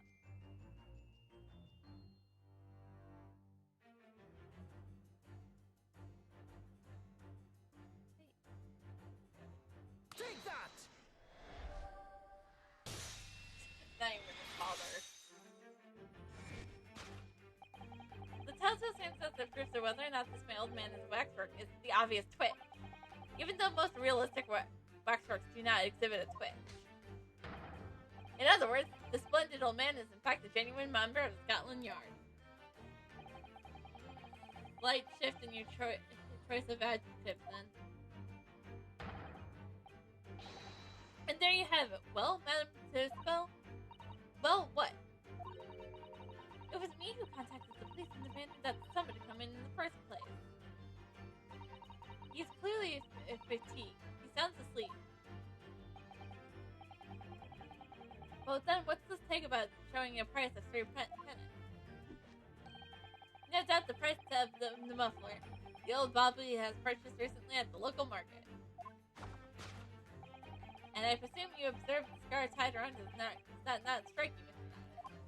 Yes, the secret sign used by detectives to show that criminal activity is currently underway. Of course, as you know, there has been criminal activity happening here. As you deduced from your very beginning, detective. But so it would seem we finally revealed the truth.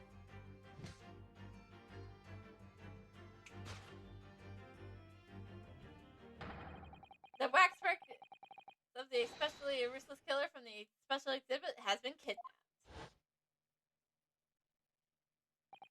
And Scotland Yard are already investigating. But the model whereabouts remains a mystery. This concludes Sherlock Holmes' great deduction of this horrifying puzzle.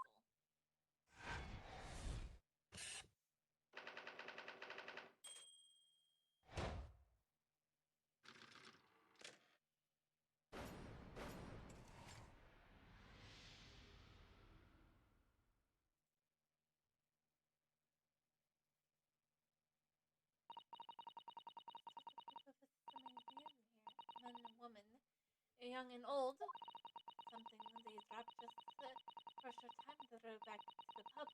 I welcome them all, but anyone tries to damage my exhibits, I do not take it lightly. Anyway,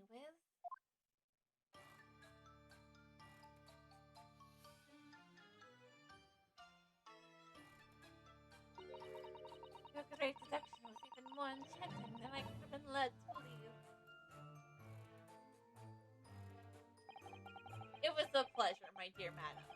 I'm gratified that you enjoyed the spectacular. And as for you, your rustic customer, I will have no doubt he will regain consciousness shortly and return home. What concerns me more is the waxwork in this dust display. It is indeed and generally addictive.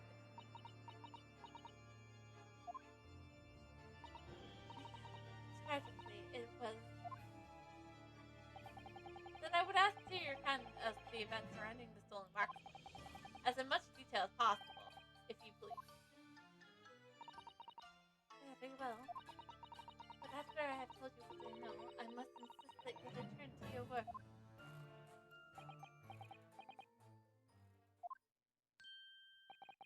The tales of a great detective could be put to better use, I feel, but as you wish.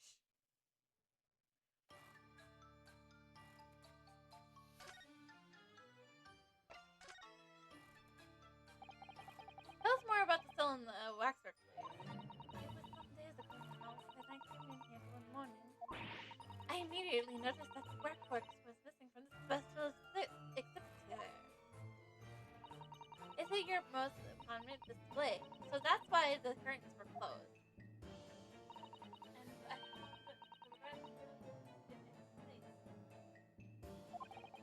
the carpenter must have broken during the night and taken it. So this waxwork was stolen, but it's the model of some horrible criminal, I suppose. Of a particular horrible criminal, in fact.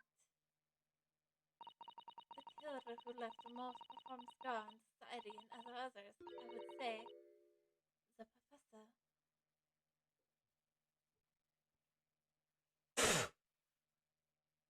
God damn it! I got my curtains wet again. I gotta stop spit taking. This has been taking so many turns. Not a name I've heard of. So, Mr. Naruto, it seems the circle is complete. Sorry? The professor case happened to be around the same time when I was born, didn't it? Indeed it did, Iris. 10 years ago, a series of murders that rocked the capital. 10 years ago? Yes, extremely, at exactly the time that Barack von Sheik graduated from university, in fact. What? Surely he's not saying. It was a big event that changed Mr. Reaper's life?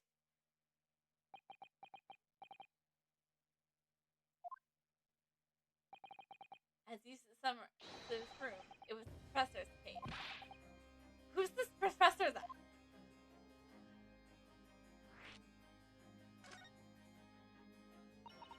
It was a series of gruesome murders that kept all Londoners gripped in terror a decade ago. The 5 victims were killed, the man was arrested and put to death. And now he's immortalized here in the wax for all Londoners to admire and enjoy. Though, of course, he happens to be absent at present, on account of abduction. But I don't understand. How is all this related to Lord Von Sheet? You must first understand, my dear fellow, why is it that the professor earned such an affinity? It was due to the victims he chose. Some of Whitehall's finest. What do you mean, Hurley? Those murders by the professor were some of the highest members of British activity, members of nobility, even royalty. It sent shocks through the country's administration. Members of the... of course! What Professor Haybury, Ryan said. Lord Von Sheik is from a family of noble blood. Oh, gosh! It was the victim that led to the professor's arrest. The last of the killers' prey was a young noble by the name of Kent Von Sheik. No, I don't believe it. Von Sheik? sure you can piece together the rest for yourself. In the box of his older brother's murder, the young Baroque pursued a career as a prosecutor, and he eventually became the Reaper we know today.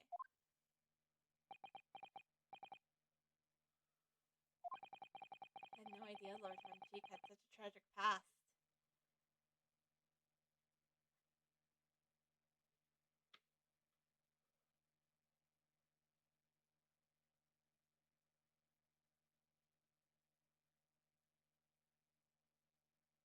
This professor, he was Japanese, wasn't he?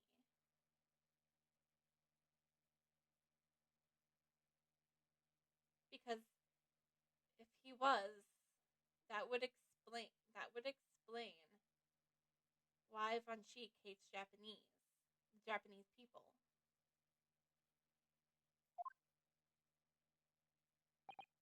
Well, I'm afraid that's all I can say on the matter, for the time being at least. After all, I have work to do. As a waxwork exhibit.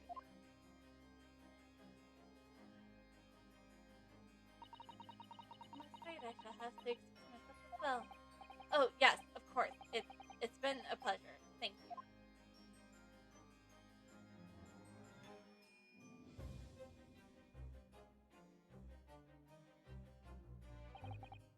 Well, none of the preceded scenarios I have been analyzing involved you coming here to visit me.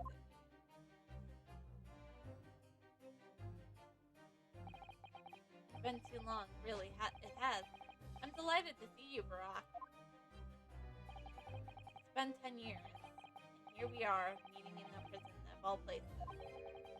I can't forgive myself for what happened to Mr. Ashman. I just can't. I still can't believe it could happen. Tomorrow, the court will decide. Yes! I have a young Eastern man acting as for my defense. He seems reliable enough, though. It was an accident. A terrible accident. He assures me he can prove it. I must warn you. Oh, I know. I have heard already. You're going to be prosecuting, aren't you? Yes. Since I returned to England, I've heard lots of stories. Rock, are you really?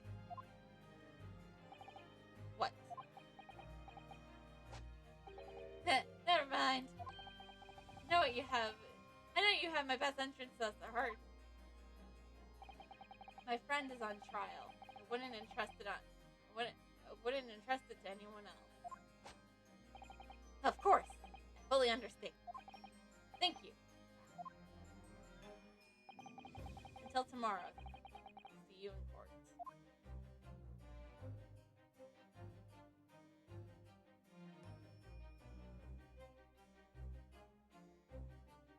Okay.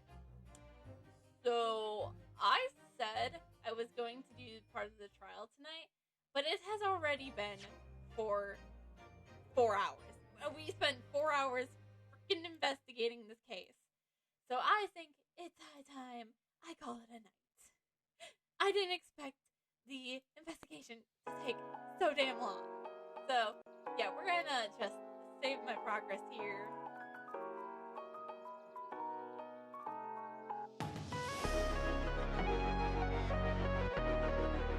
So, there is a lot to unpack.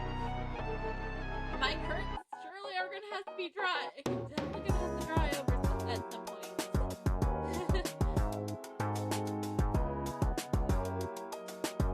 That's definitely weird. Damn it, I'm glad it worked. Going to someone. There's somebody who I've been wanting to trade, and I couldn't because our time of passing so much in between.